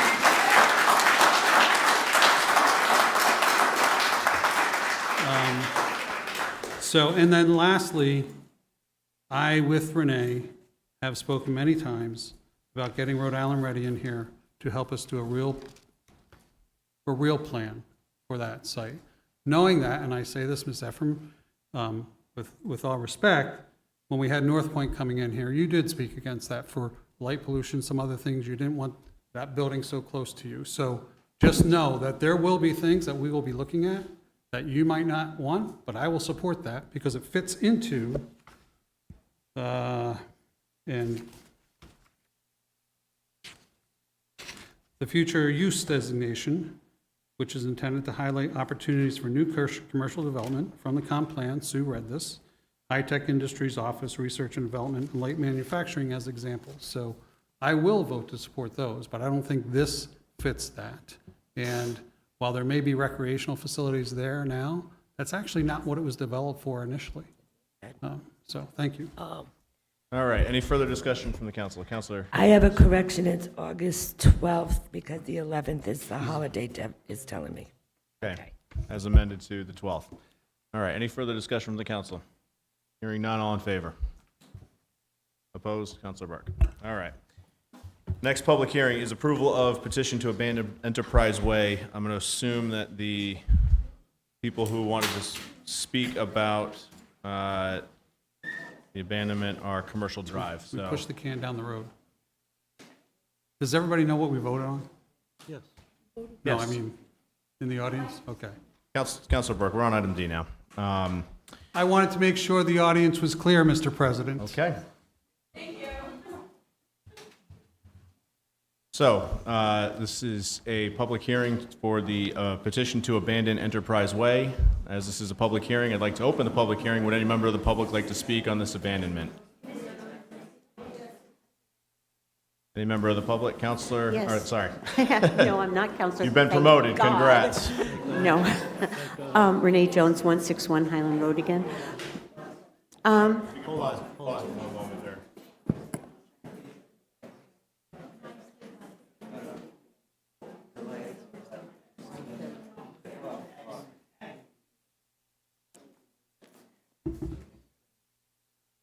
Ms. Jones. It seems to me that these all went together, like the abandonment of the road and all this, the next three things. So, because that all sort of goes into what's happening at the business park. So I'm wondering if that discussion and those other items should be put on the August 12th one as well.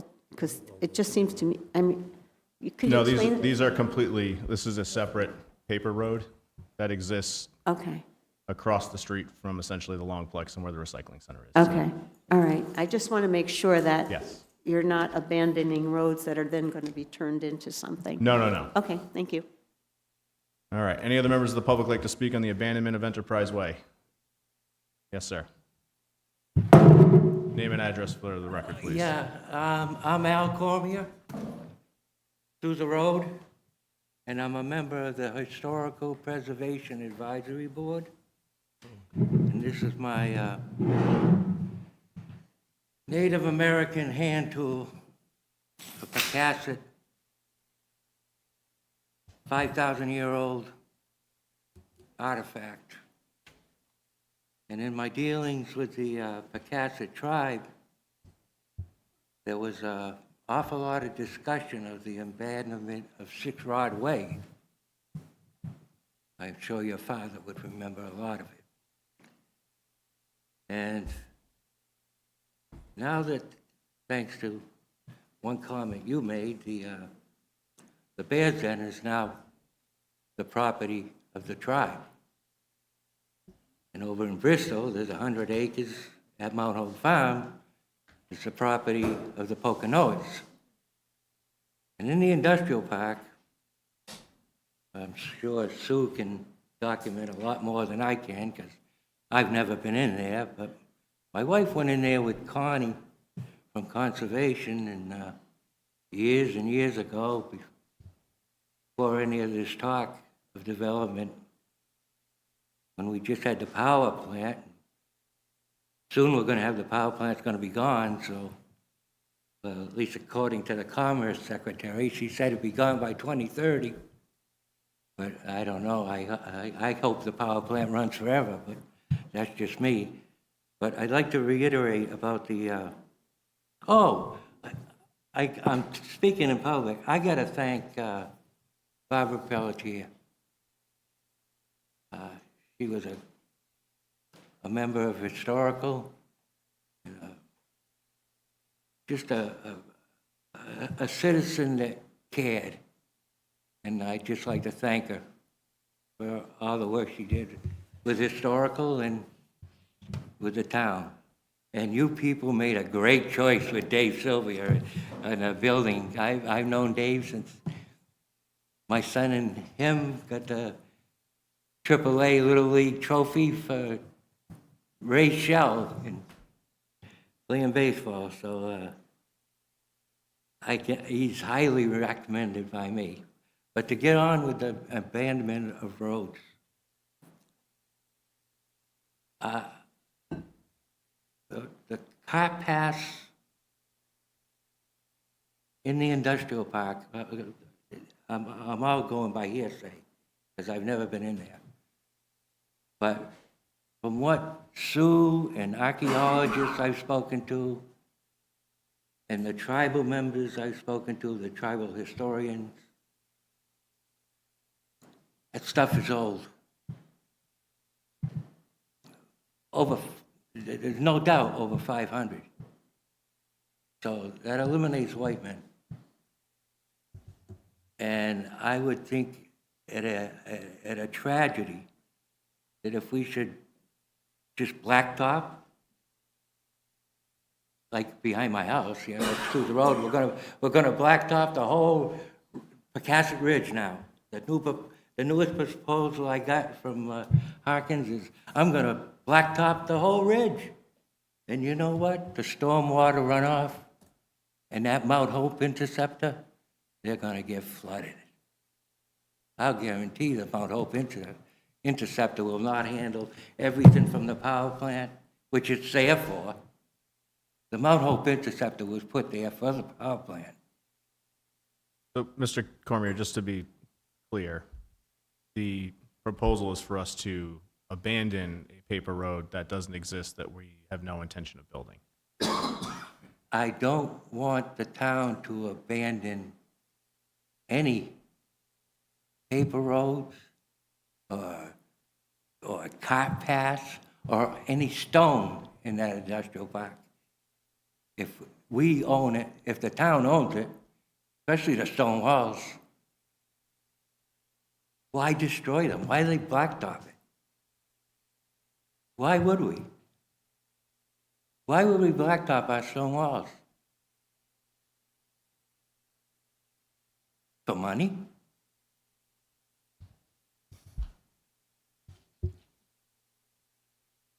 Does the solicitor?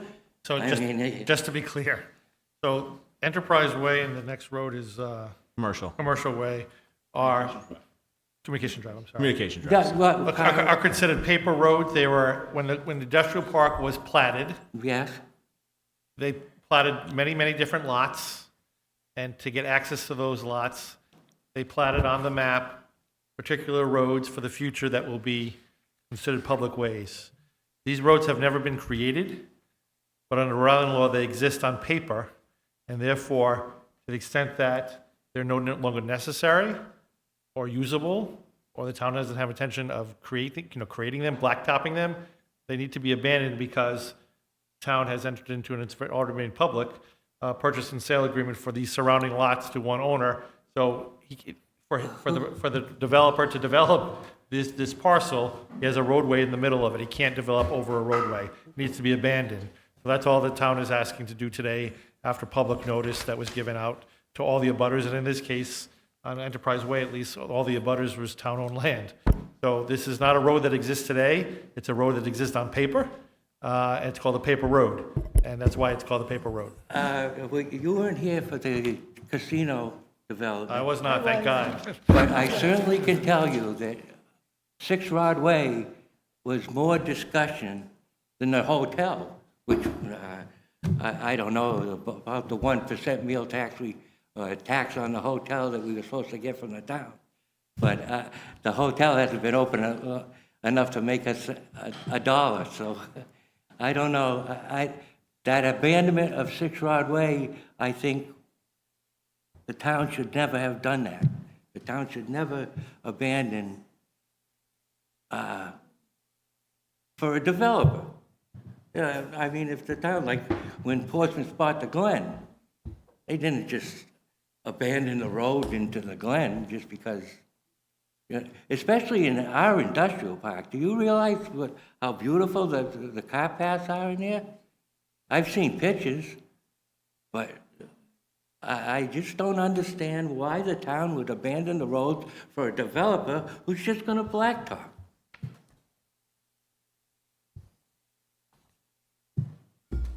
Does it make any sense to you, Ms. Edwards, do you remember the discussions over 6 Rod Way? Without entering into a discussion, obviously this is the time for you to say to us. Yeah, I just, like I said, the tribes, the archaeologists that I've been in touch with, and this goes back years, that the tribes and the effigies, the mounds, all those things were built long before white man ever got here. And we got to preserve them. We should strive to preserve them.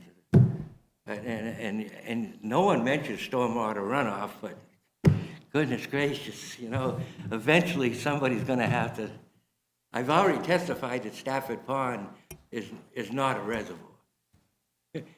When I was appointed to the council, and anybody who thinks that that's going to be a reservoir that the town can protect, it's not going to happen. The Eagles, if we destroy the Eagles, we're destroying everything in nature that's over here. I just appreciate the ability to talk, and thank you for appointing David Sylvia. Thank you. All right. Anybody else like to speak on the abandonment of Enterprise Way?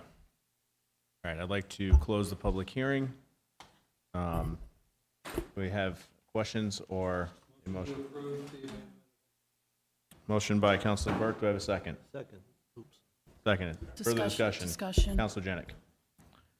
I'm not sure which one of these abandonments. There's one of them. I'm not sure which one of it is, though. It's one of these, and I couldn't tell from the map that there is an abutter who will be landlocked. Yes, that's It's the next one? Yes. Okay, thank you. Okay. Any further discussion? Hearing none. All in favor? Opposed? Councilor Burke, are you? Oh, I'm in Sorry. favor, sorry. Okay. I was looking at the next one. Okay. Next, I'd like to open up the public hearing for the approval of the petition to abandon Communication Drive. We did have somebody, Jeff Kilbasa, who would like to speak. Mr. Kilbasa.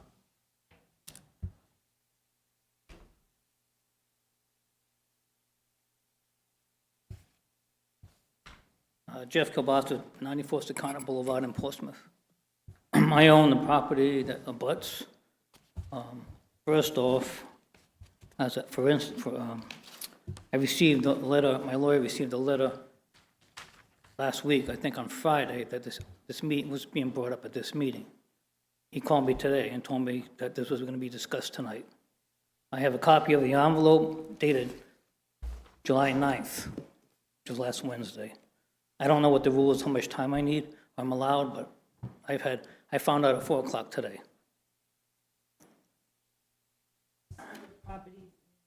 Excuse me? Oh, yeah, So it's a little, when did you get the notice today? my lawyer called me today. Yeah. He must have received it Friday. I have a copy of the envelope, and it was stamped July 9th. The letter was dated July 7th. So I don't know what the law So is. the advertisement, did you also appear before the planning board? I did. I did. So you had notice for that as well? Yeah. They gave me plenty of time there, so I had time Yeah, to no, that's respond. fine. And you're here today because you're obviously, even though you got late notice, you're here today. Yeah, 4 o'clock today, I was in Newport. Okay.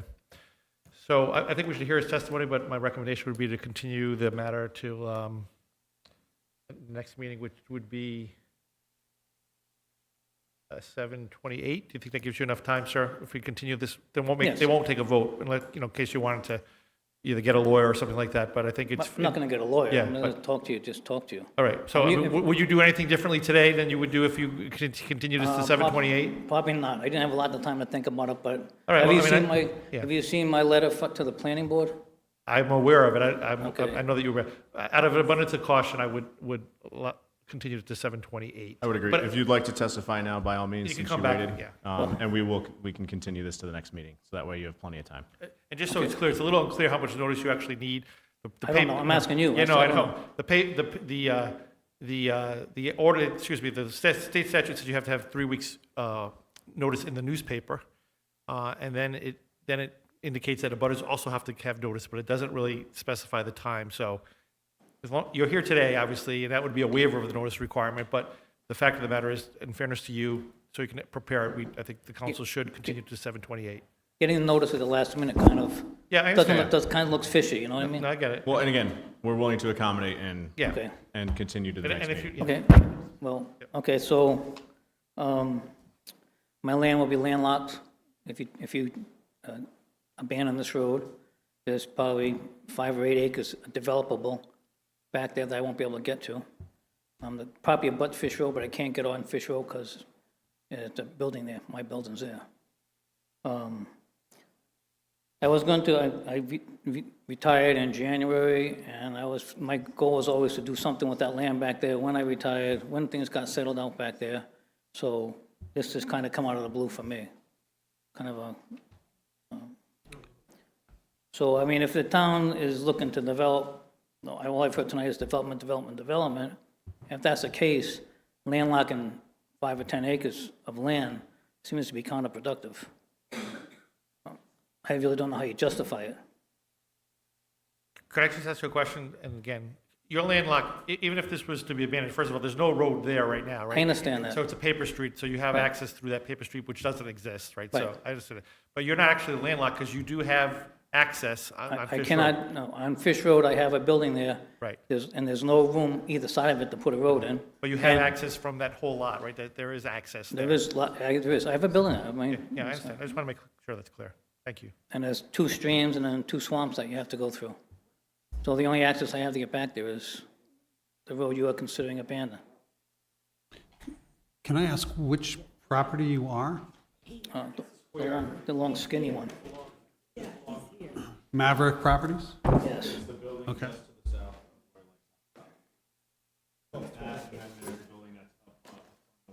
Yeah.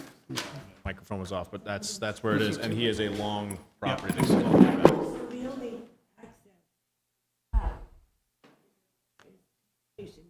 That's correct. Correct. Not yet. For It's in the plan. I mean, for what it's worth.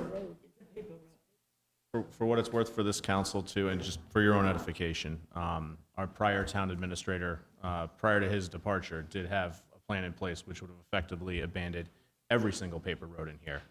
and taken every single lot and merged them all into one lot that we could then carve up as developers came forward and wanted to pick off parcels. So even going back 2, 3, 4, 5 years ago, the plan was never to construct these lots. The size and the way that this was platted is effectively useless, which is why it's sat for so long, like 60 years at this point, with essentially one tenant during that time frame of being the power plant. There's a lot of land either side of that road, so I don't think that's an issue. Is it being, if that road does anything, I mean, it divides the property, but there's big chunks of property on either side of it. Yes, but what I mean is they're platted as individual 1-acre lots all the way around. I know. Which is why Before that, it effectively- was big lots. Before that 1 acre was big lots, because I was here for that. In fact, I had a P in purchase and sales for one of the lots before it was redesigned into this. But I don't think you could put together a plan that landlocked a lot. I don't know, but I thought landlocking a lot was like a no-no. I mean, again, I defer to the solicitor, but it's my understanding that because you have road access at Fish Road, your lot is not landlocked. I mean, perhaps it would be exceedingly cost prohibitive to build access No, across it's two impossible, not streams, even cost prohibitive, it's out of sight. Let's say build a bridge. which we're not good at in this state.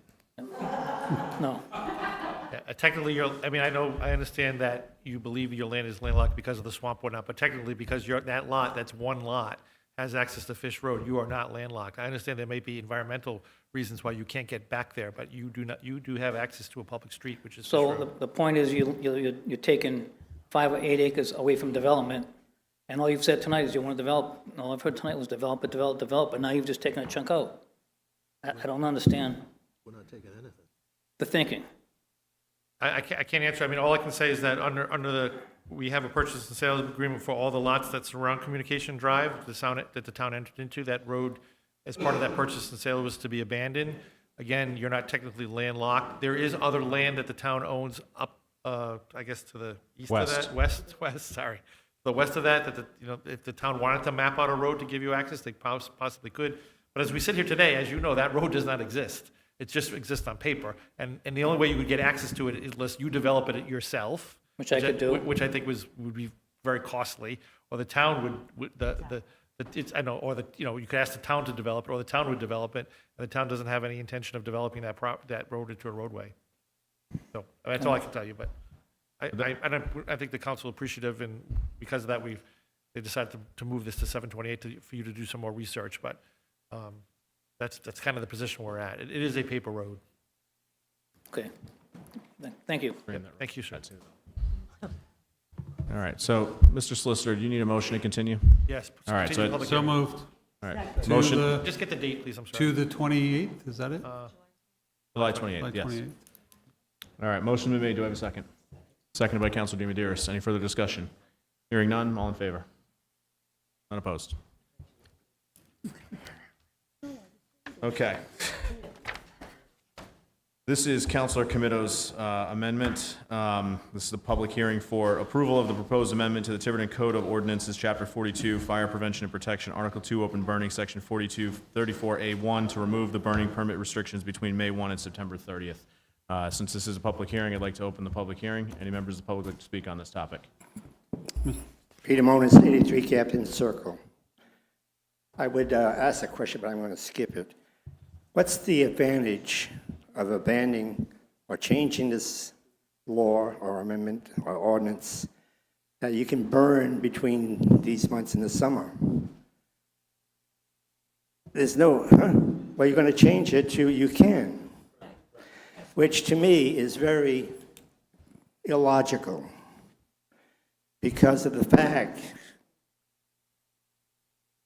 in the summertime, the weather temperatures are hot, the air density is denser, and there's sometimes, many times, there's no movement of air.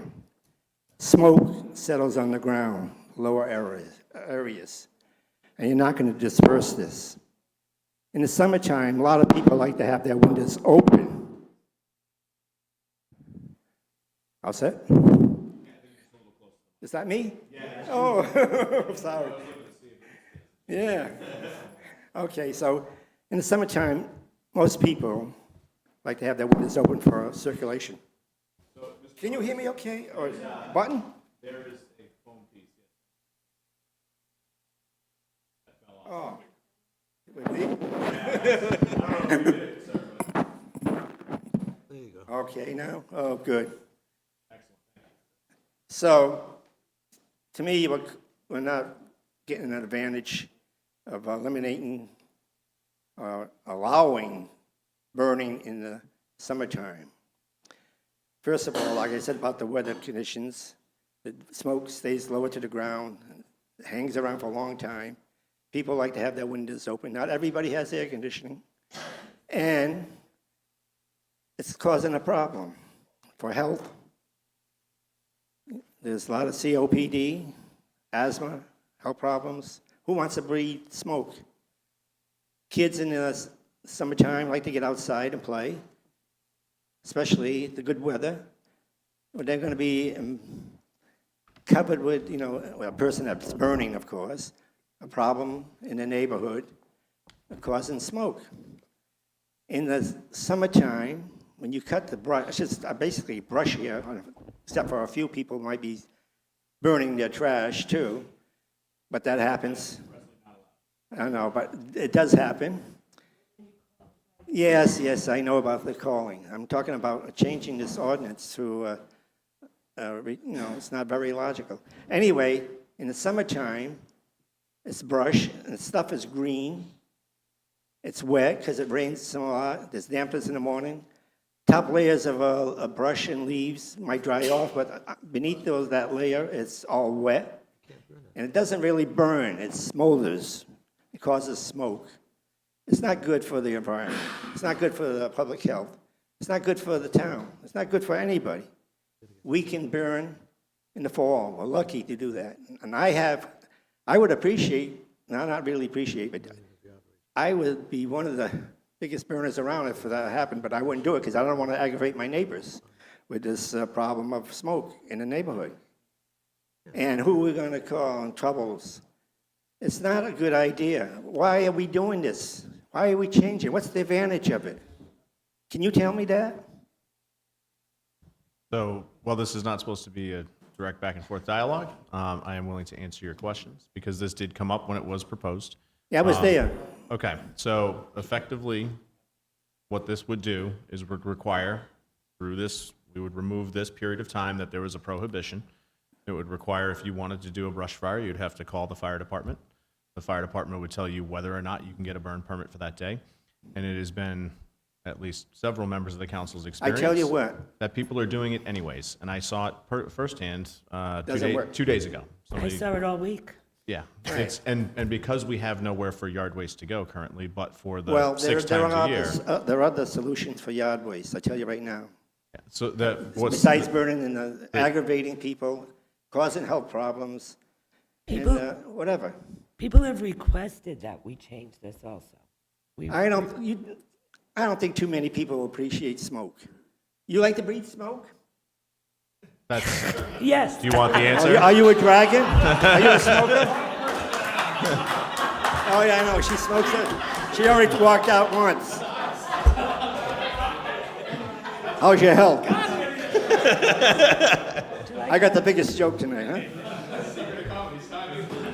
So, Mr. Moniz, to prevent this from, because we do have a lot more items. I know, going but back and forth. this is ridiculous, though, really. It's not good for the health, it's not good for the neighborhoods. And I know a lot of people do not call the department to burn. My answer. That's ridiculous, too. They just burn. But if they get a complaint, somebody's burning, then the fire department will come. It's not a good move. There's nothing good, adding to the value of this town, to the neighborhood, to have smoke in the neighborhood in the summertime. Is it enjoyable? Except for one person. It is.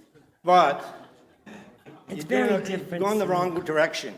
Anybody with common sense will know this is not the right way to go. Thank you. Name and address for the record, please. Meredith Mucci, East Road, 333 East Road. But do we know, are other towns doing this way? And, The only town that changed. and are we having problems with it the way it currently is? Okay, like we're having fires? I mean, like where the fire department has to come in kind of thing?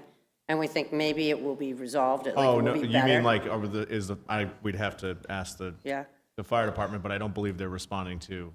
Yeah, So I mean, I'm a remember- firm believer in if it's not broke, don't fix it, but But people are doing it anyway without getting permits because they know they can't. right. So if they could get a permit, they probably would, but they're doing it without Yeah. that because they know they can't. So it might be a dangerous time to do it, and it's dry, but they're doing it anyway. All right. Good luck. Thank you. Mr. Jobin. Once again, Robert Jobin, Stafford Road. I got to disagree with my colleague Pete Moniz on this. What he was speaking about is called inversion layer, and it doesn't happen in the summer, it happens in the winter, when the cold air is very low and then a warm front comes through and the warm air is up above. We used to get many calls from fireplaces or wood stoves, that type of thing. The smoke stays close to the ground. Open burning during the regular year, as long as it's authorized by the fire department. They may have special reasons that they don't want somebody burned, a special area they don't want them to burn, some dangers they don't want them to burn. That's all up to the fire department. But just on a personal level, this past storm that passed through, it was a horrible storm. I lost at least 6 trees that were knocked down. Now I've got this slash all in a huge pile. That pile's gonna stay there till I can burn. Now, that becomes an issue, because if I can't burn till later, it's a danger to my property. Who knows? Squirrels playing with matches, kids playing with matches, you just don't know, you know. So there can be some injury, some circumstances where you want to burn or allow people to burn at different times. And I highly recommend that the fire department would be in charge, that anybody that wants a permit, they call, they get the permit, and they're allowed to burn whatever time. And just an ironic point here, we're talking about brush burning. Right. Okay, we're not talking about piles burning. Thank you. Duly noted, Mr. Jobin, thank you. Fire Marshal Murphy, speak. Hi, good evening at this point. Dan Murphy, Fire Marshal. After a couple meetings ago with, I was going to call him Captain, but I'm sorry. Councilor Comito brought up this comments about changing the burden ordinance. I discussed it with Deputy Chief Herrera and also Chief Bailey in regards to looking at our burning ordinance to change it. I worked closely with Deputy Chief and Councilor Comito, and our recommendations, and I'll explain them if you'd like. We feel that you should be no burning in July and August, because that is the heart of the summer and it is the driest point of the summer. Okay, so we figured that just keep July and August and no Sundays. So there would be no burning in that time. Okay, also remove the ordinance where firefighters can arrest you, because that is in the ordinance right now. Yep. Okay, it is, it's in there. Also to limit the hours, because right now there are no hours in the burning ordinance. So technically, if they wanted to burn, they can burn 24 hours a day in burn season, because there is no time frame. We kind of set a time frame, but there's no enforcement within the burden ordinance for that. Limit to 10 permits a day, so that we're not chasing burning permits everywhere. And then right now there is no distance from the property line to where you can burn. It's only from a structure. So we recommended putting, I can't remember if it's 5 feet or 10 feet from the property line. Currently there is none. And I think that was due to properties in North Tiverton being so small. But we feel with Deputy and Council Comito is to burn on a property line is way disrespectful. And we already deal with enough of neighbor disputes, and if we can kind of loosen that up a little bit. But we felt that looking at it with the people who want to burn or can burn to the people who don't like it, we felt that this was kind of like a give and take. And especially during the week, we set it during 8 to 3, so that when you come home from work, there's no burning. Sundays, people like to enjoy their Sundays, and then of course July and August, because it's usually the driest. And that's why we came to this conclusion. And if somebody's if somebody is burning right now without a permit, we can't do anything. Well, we can't do anything if we're not told. So you do have to call, and then we will go out and educate what the burning ordinance is until such time it is properly changed, or not properly, but until it is changed, if it is. It's my understanding that if somebody's burning currently without a permit, then you will go out and arrest them. No, we don't have according to the ordinance, we have arrest powers, but that ain't gonna happen. That's why I'm asking to respectfully remove that from the burden ordinance. But this. Because you don't want us to arrest anybody. You can still have your small fires. Yes, it's not touched, as the nothing to do code, with that. as the ordinance says, it's called recreational fires. This does not touch any of that. It's just touching burning of brush and construction and, because you can't burn construction material, stuff like that. You can only burn brush, and that's all it's touching. It is not touching recreational fires or food fires. Mr. Solicitor. Oh, go ahead. Oh, I just have one more question. Yes, ma'am. You never want burning on Sundays throughout the Correct. year? And figured that so people can 'Cause enjoy I don't this. think that's in the ordinance. It's not in the new, it's not in the ordinance currently, but that's why we try to look at the complaints we've received to try to balance that, allowing people to burn and not allowing people to burn. And if we give them Saturday, we can, because it was in the old ordinance that you couldn't burn on Sundays, so we figured we would It just never kind of came give that back. give and take a little bit. So it's no more than 10 permits. Permits per day, correct. You want no burning, burning allowed, No burning July, August, and Sundays. so June 30th through September 1st, no burning. Yes, if that's the dates. Yes. I don't have a calendar in front of me, but yeah. July 1 to July August 1 to 31st. August Yeah, July, 31st, yeah. okay. And then Sundays throughout the year, no burning. Correct, and then the property line, the burning from the property line, because there is no measurement. So what is the property line? Whatever the so if you have two houses, right now, you can burn on the property line. Oh, okay, no So it burning would on the just be a pro- distance. Who would do that? Well, it's 25 feet from any structure. It is 25 feet from a structure, but you can technically burn on a property line if you really, really don't like your neighbor, and then we get neighbor disputes, so we're trying to. Could do it in And then the fire marshal has to go and arrest Right, them. and then I have to go and arrest you using the police department's handcuffs and, or the police department's gonna have to issue us one and, Yeah, you know, and the fire chief would be. and then we have liability and we don't want that. So Mr. I Solicitor. am, so as a result of the last meeting that we had, my instructions were very simple. Right. To strike out the permits from May 1st to September 30th. That's what is before you. I was unaware, and up until tonight, that there was a meeting between the fire marshal, Mr. Comitto, and other people. It was to- the deputy chief instructed to me and we worked revise. together. So I'm happy to do so. I just wanted to know, let me make it very clear that what's before you is what was requested. Okay. And then there was subsequent meetings. Now, Question. having just heard what's been proposed, I will say, having done this before with a prior council, the reason why we removed Sunday is because I was concerned about a religious element of that. And there are other religions, and it seems to be tied to religion. Nope. Because there are other faiths that celebrates on Saturday see, I'm and not Friday. thinking So of it that that's why it was removed. So if you can give me a good reason why you believe Sunday is the day of rest. If you want to move it to Saturday, I was just trying to give one Well, of, if you can give me a non-religious reason why a Sunday is considered a day of rest. all I was trying to do is give a resident who wanted to burn on a Sunday because they couldn't, on a weekend. Yes. That couldn't burn during the week. If you want to you can't burn on Saturday and you can burn on Sunday, I just threw a day out. Okay. The old ordinance said Sunday, and that's the only reason why I threw Sunday And back I believe out. it was taken out because of the reasons why I just indicated. All right, so if the council wants to pick Yeah, that's Saturday, up to them. 6 1 half dozen of another than me, I just figured that people could enjoy one day over the other, if I don't personally mind what day. Mr. Solicitor. Yes, sir. Hypothetically speaking, if we were to take the fire marshal's recommendations and ask you to redraft said ordinance to encompass those, would we have to then initiate re-advertising for 3 weeks? I think there's Kind of a substantial big changes change, to the yeah. current ordinance, yes. So So without Counselor Comitto as the original sponsor here, and I appreciate all of this, perhaps it makes more sense to I would table this. well, I was going to suggest we could potentially vote on as it is tonight, allow burning, and Oh, it's up to you. That's a possibility if you wanted Can to. we do, like, I think and then reissue again, and then we'll be back here in 3 weeks' time on the now amended ordinance.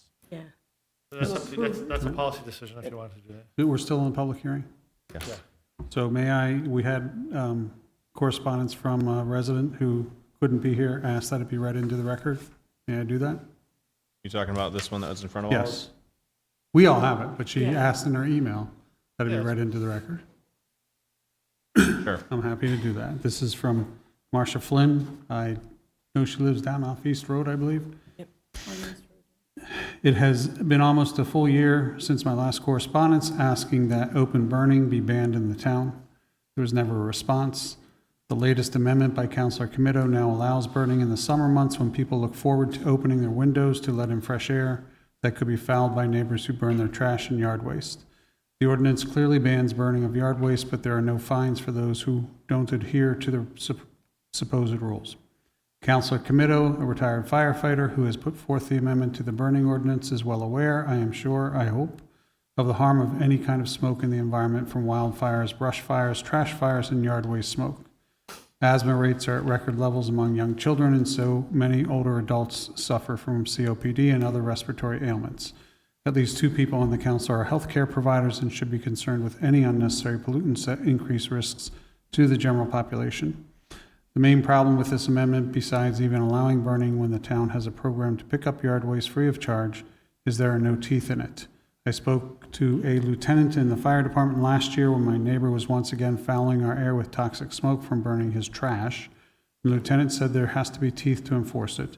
Otherwise, the fire department will continually be used to respond to nuisance fires time and time again with no end game in sight. How many times will they be at the site of a nuisance fire when a call comes in for a medical emergency that could delay response time to that legitimate emergency that may be life-threatening? Please do not discount this real possibility. I am not able to attend the public hearing tonight, but I am passionate about the message to the council to please protect your citizens' rights to breathe clean air. Those of you who have elderly parents, children, or grandchildren would not allow an ordinance to be in place that does not protect them from toxic smoke that so easily drifts across the road and into your yard and home. Just imagine if nearly every property owner in the North End decided to burn the yard waste on the same weekend, stifling, suffocating. Would you take a breath if you saw that billowing smoke? Very sincerely, Marcia Flynn. Councilor DiMedeiros, side. Council President, can I just make Yes. a comment real quick?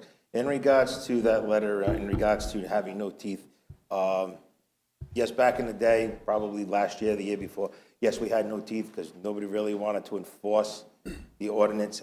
But this past year, I did send somebody to municipal court because they were burning without a permit and did cause a brush fire. So we do have teeth. I've been working with the deputy chief, the Chief Bailey, and the municipal court to fine tune how the fire department gets into municipal court, but we are kind of fine tuning that as we speak to if somebody is in violation. Education first, because trust me, I don't want to fine anybody, but if we have those repeat offenders that don't want to listen, we will bring them to municipal court.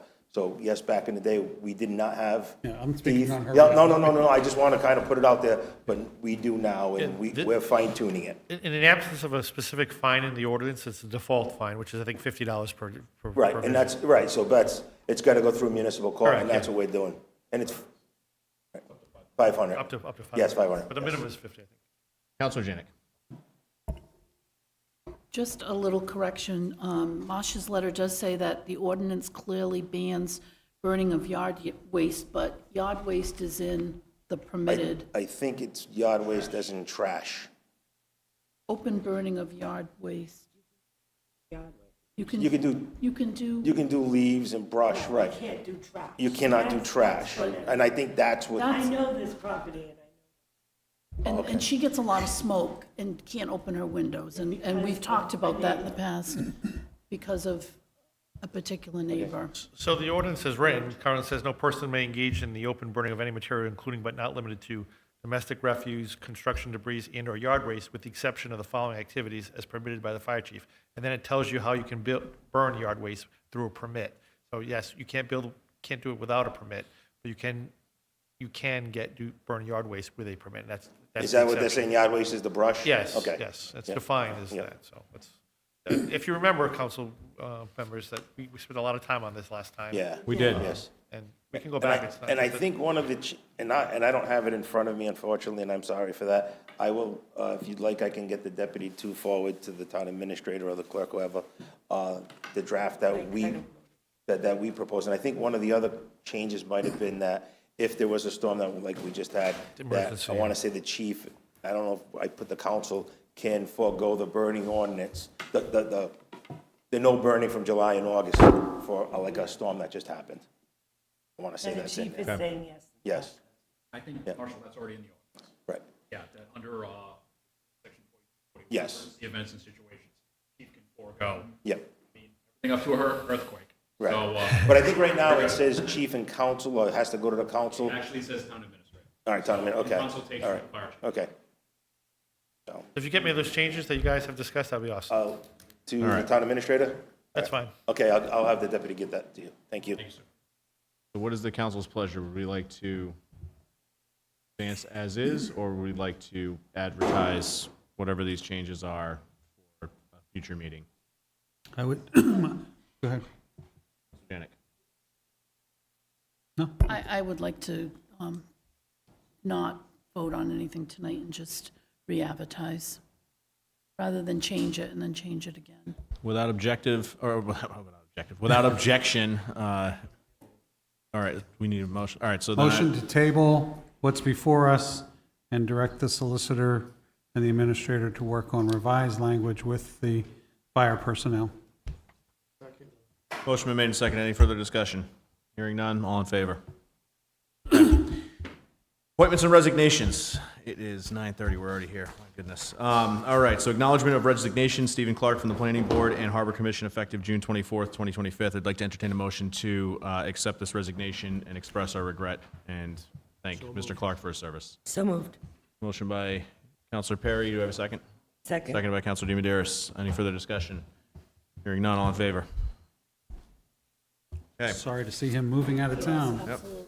8E, Pocasset Hil Cemetery Commission Chair Bob Sedoma, discussion and possible vote to consider proposed amendment to Tiverton Code of Ordinances, Chapter 26, Cemeteries regarding parking and approve funding to advertise the proposed ordinance. So can I just interrupt on this? So we did get a proposed ordinance from Mr. Sedoma. We didn't change the format of it because it was not proper format.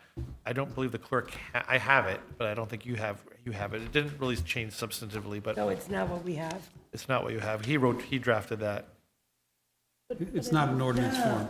But it has the information that. but it's changed a little bit. So I'm happy to, I'm happy to forward it to we can just advertise what I have, which I think is, Yep.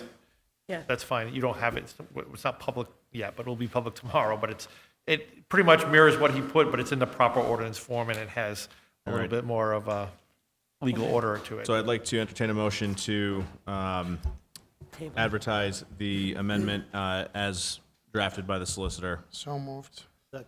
Can I just suggest when we do advertisements and we post the agenda, on all the ones that we advertise for tonight, it reads approval of the proposed amendment, and we may not approve it. Can I suggest to be something to the effect of consideration and vote on proposed amendment, or is that not legalese, Mr. Solicitor? I mean, what you're actually voting on is just to advertise the ordinance. You're not taking No, I any know, action. but when it's posted here, I think some people look at it and say, oh, they've already agreed, they're going to approve this. If Whatever you the just matter might consider to be. propose amendment to advertise, if you add just to No, advertise no, it. he's talking about, When it comes back to the agenda for us to have the public I hearing. understand what you're saying. Yeah. I will address, thank you. Yeah.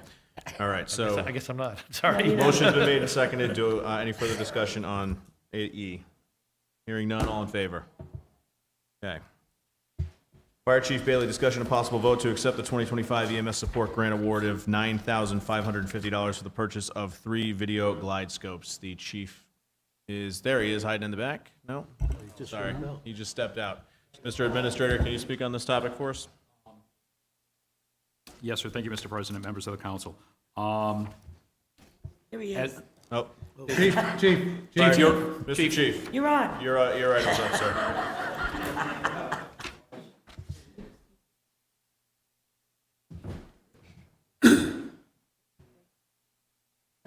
The GlideScopes. Oh, good evening. Caught me off guard there. So the Tiverton Fire Department received word that we're the recipient of a South Coast Health EMS Support Grant, and it's non-matching in the amount of $9,550. I would be remiss if I did not give Captain Wells, our training captain, credit. He was instrumental in us securing this grant, and it's going to be used to purchase 3 GlideScopes, video GlideScopes. And what are they?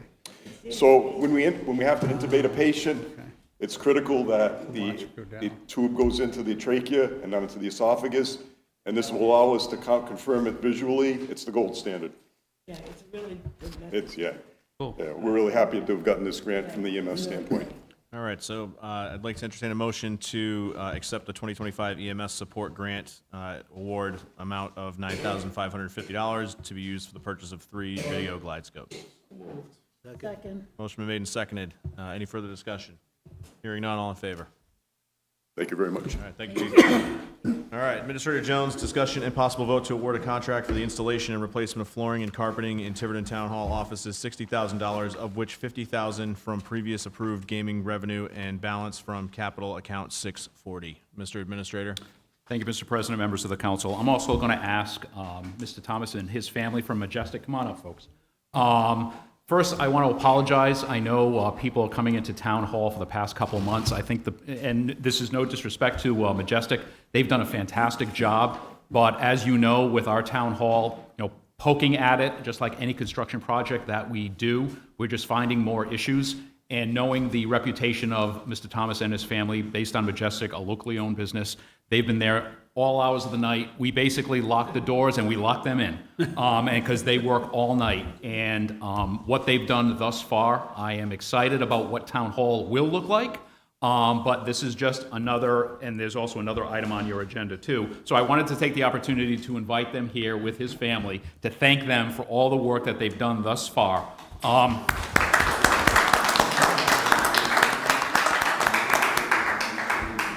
And the work that will be done, and we're very excited about having that grand opening of our new town hall in the near future, and this item on your agenda is part of that. So what I'm asking for you to do is actually, I know the number came in at 60,000, we just got an updated quote today, so I would ask for your consideration to amend not to exceed $65,000, which would include $50,000 from previously approved gaming revenue, and the additional $15,000 to come out of the capital fund 640. It does. So I'm asking for an additional $15,000 out of 640, where the $50,000 has already been approved by you. All right, so first off, thank you guys.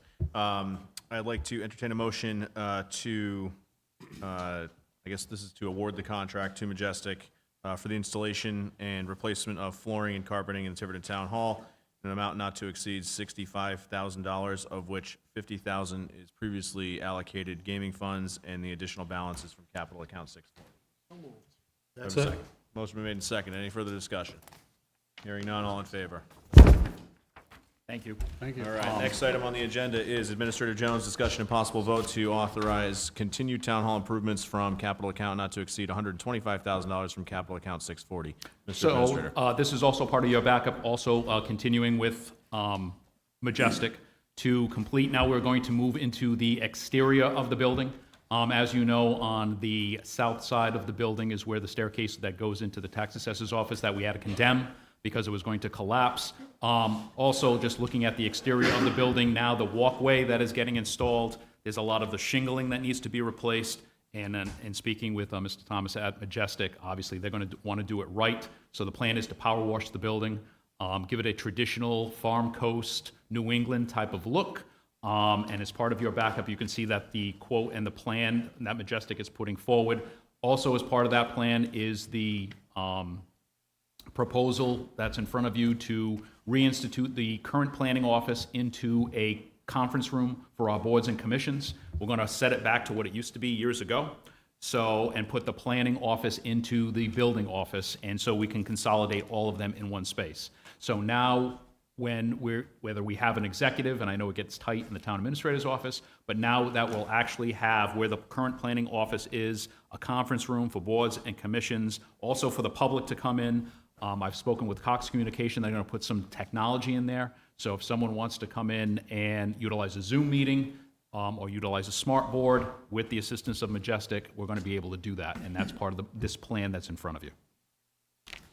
All right, thank you. I'd like to entertain a motion to authorize the continued town hall improvements as outlined by the administrator from the capital account not to exceed $125,000 from capital account 640. So moved. Second. Motion been made and seconded. Discussion. Okay. Hearing none, all in favor? Thank you. Okay. Get to work, folks. Thank you. Thank you. All right, next item on the agenda, Administrator Jones, discussion and possible vote to approve purchase of furniture for continued town hall renovations not to exceed $30,000 from capital account 640. Mr. Administrator. So as part of your backup, as you can see, these are all master price agreement lists off of WB Mason. This is also part of that conference room and that conference table that I was just speaking about. So what we want to be able to do is a lot of the furniture that's pre-existing in town hall, we're actually getting rid of because we have no choice to get rid of it.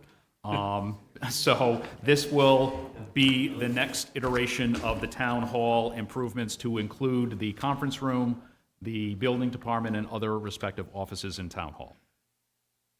All right, do we have a motion to approve the purchase of furniture for continued town hall renovations not to exceed $30,000 from capital account 640? So moved. Second. Motion been made and seconded. Any discussion? All right, hearing none, all in favor? Thank you. All right, Mr. Administrator, since I don't see our new DPW Director still here. He's going to be there bright and early tomorrow morning. Yeah. So, this actually was a discussion with our former DPW Director and also our current DPW Director. And that backup was provided by Director Rogers. So in speaking with Director Rogers and members of his staff, I came to find out that DPW does not have a lawnmower. So they were able to go out right now when they need to go and mow a piece of grass, whether it be recreation or somewhere in town, they're taking out the tractor with the sidearm. And as you can imagine, they have to tow it there or drive it there. This would authorize DPW to purchase a standard zero-turn that they can put on the back of a trailer with a pickup truck, take it to places like Grinnell's Beach or the plot of land across Grinnell's Beach where Red Dory is that we own. So we're not taking the tractor out there to do it. This way they can put one individual or one DPW worker out there and mow the grass. And also, so you know, I've had conversations with our new director about improving the look of the town. I know grass mowing always seems to be a point of contention in our town. I do not care whether it is a state road or a town road. I want our roads to look professional and clean. And if someone is driving by, including a DPW worker, and they're all on board with it, get out of the truck, weed whack the side of the road, blow it, and make it look professional, make it look clean, because this is our community. No disrespect to the state, we have a great relationship with DOT, but they have their schedule and we have theirs. And we have ours, excuse me. So this would assist them in being able, in discussions with them, to have a lawnmower that they can actually go out and do these type of tasks. All right, do we have a motion to approve the purchase of the zero-turn lawnmower not to exceed $15,000 from the capital account 640? So moved. Second. Motion been made and seconded. Any further discussion? Hearing none, all in favor? Thank you. Okay, next item on the agenda, Administrator Jones and Recreation Director. I don't see Mr. Gilfillan here. Update concerning beach parking and enforcement. So I have had conversations with Mr. Gilfillan and also our police chief regarding beach parking and enforcement. And not that I am one to kind of jump into any social media concerns, but I definitely want to address the concerns of citizens regarding the decision that was made as a policy decision by the council to keep the gate specifically at Grinnell's Beach open. If you look at our ordinance, and I'll have conversations with our solicitor once we end the season, but there is an ambiguity, or you can interpret the ordinance that would mean that unless you're fishing on Grinnell's Beach after 10 o'clock, you should not be there. And no disrespect to our police department or our community service officers, because they are being given very specific orders to follow, obviously, the law. However, clearly that was not the interpretation of the council. That's not what the council wanted the police department to do. What we wanted to do specifically is make sure that people who would arrive early and try to not pay, that they'd have to go back to the attendant and be able to pay if they got there at like 7:30 or 8 o'clock before the attendants came on duty, which is a standard practice in most beaches in this whole area. It was not the intention, I believe, in speaking with all of you, for the council, to kick people out of the beach after the beach closes. I mean, obviously the beaches, that's why we kept the gate open, so our residents and our citizens can enjoy the beach. So the police department is on board with that. I've spoken with the chief, the recreation director. Our beaches are open. People can enjoy them. We're working with Mr. Travis from Saltwater Anglers to install those signs so we can have designated beach areas.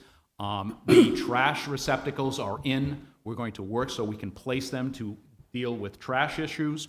Also, I've authorized the DPW director to bring in a DPW employee who works on Saturdays, so we get an extra day to dump all the trash, because as you know, they work on a Friday. By the time they're coming back on Monday, the trash is overflowing everywhere. So they're coming in on a weekend to dump the trash and also being able to work with the beach attendants to keep the areas clean and keep them properly policed. We also approved a sign, so we're getting the signs made up because obviously as part of the ordinance, it authorizes a number of spots for resident parking only. So if you have a town sticker, there's going to be certain spots that will just be for Tiverton resident or Tiverton parking, Tiverton beach sticker parking only. That's going up at both Fogland Beach and at Grinnell's Beach as well. Other than that, obviously, we're kind of moving through the season. I know I've had conversations with Mr. Gilfillan and our beach director about possibly opening the beaches or keeping them open longer, because we went from having no lifeguards last year to having a plethora of lifeguards this year. So what we're thinking about doing, and as all of you know, it's essential when we charge to have a lifeguard on duty. So given that we've been very fortunate that we have a lot of lifeguards, of possibly overlapping them and possibly keeping the beaches open till 6 o'clock. But that's going to be a discussion that we're going to have with recreation, myself, and so we'll put that back in front of you as far as a policy change. But I think it's an opportunity that we can service our residents, have a lifeguard on duty, and also the beach passes. And also we charge people who are coming from out of town as well. So what my plan is, given years past, we haven't had ordinances. Once we go through the season, let's find out what we did well. Let's find out what we need to change, have kind of an after-action conversation after the season closes, so we're not waiting till Memorial Day weekend or the week before Memorial Day weekend to put all these changes in effect. But I will say that we have a lot of lifeguards, the CSOs are in place, the beaches are extraordinarily busy. So we've gotten a lot of cooperation from the fire department, the police department, DPW are doing a phenomenal job.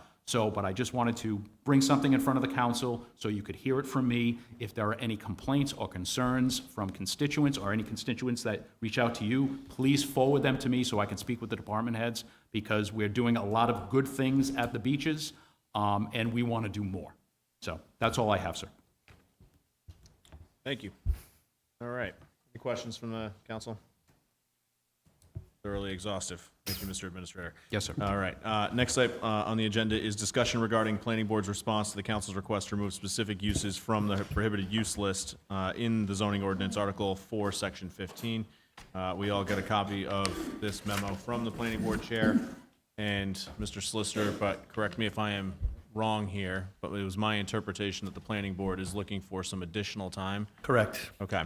So do we need an actual, well, we can't actually vote on it to give them more time, but we can get consensus that we would still like these items to come back before us, correct? Okay, so my suggestion would be that we at least give the planning board another 6 months to develop these plans. They're waiting on the results.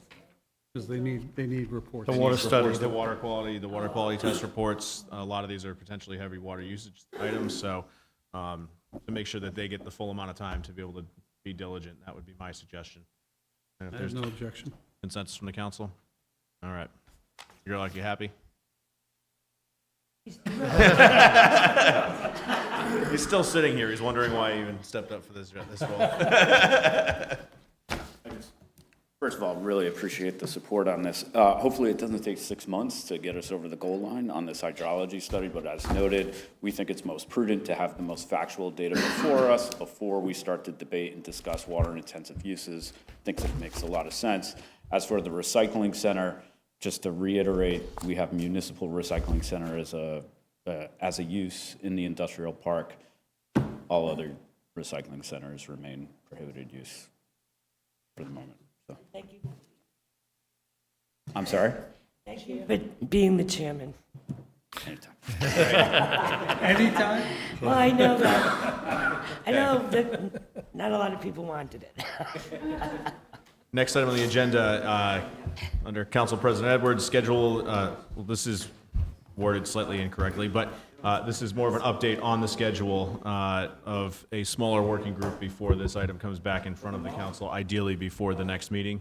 But this is a similar arrangement to the initial discussions that we had, myself and Councilor Paul had with the school committee and their chair, vice chair, finance director, superintendent, and legal counsel to start to formulate what the plan looks like for the budget reduction now that or not the budget reduction, but the deficit reduction. Late. What the deficit reduction looks like so that we can present that back to the full council. So the purpose of the working group is to get the actual deficit? Get the and- broad strokes, and then we can come back for approval ratification by this body. So this is more of just an update that will be taking place. Ideally, we'll have something for the next meeting, depending on schedules. By law, we have to. All right.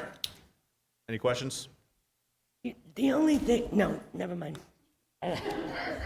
I'm too tired, never mind. All right, so next up, I'd like to make a motion to go into closed executive session. Solicitor Marcelo, Rhode Island General Law 42. You don't have that? Oh, I had faith in you. All right. Okay, so then Administrator Jones, Rhode Island General Laws 4246-5A2, collective bargaining update on AFSCME Local 2670A negotiations. And Administrator Jones, under Rhode Island General Laws 4246-5A5, any discussion related to the sale of public property where in advance public information would be detrimental to the interests of the public, industrial park. And we are going to skip the last four. So that's my motion. Do I have a second? Second. Motion been made and seconded. Roll call vote. Councilor Burke. Yes. Yes. Yes. Yes. Yes. Yes. All right, we are now in closed executive session.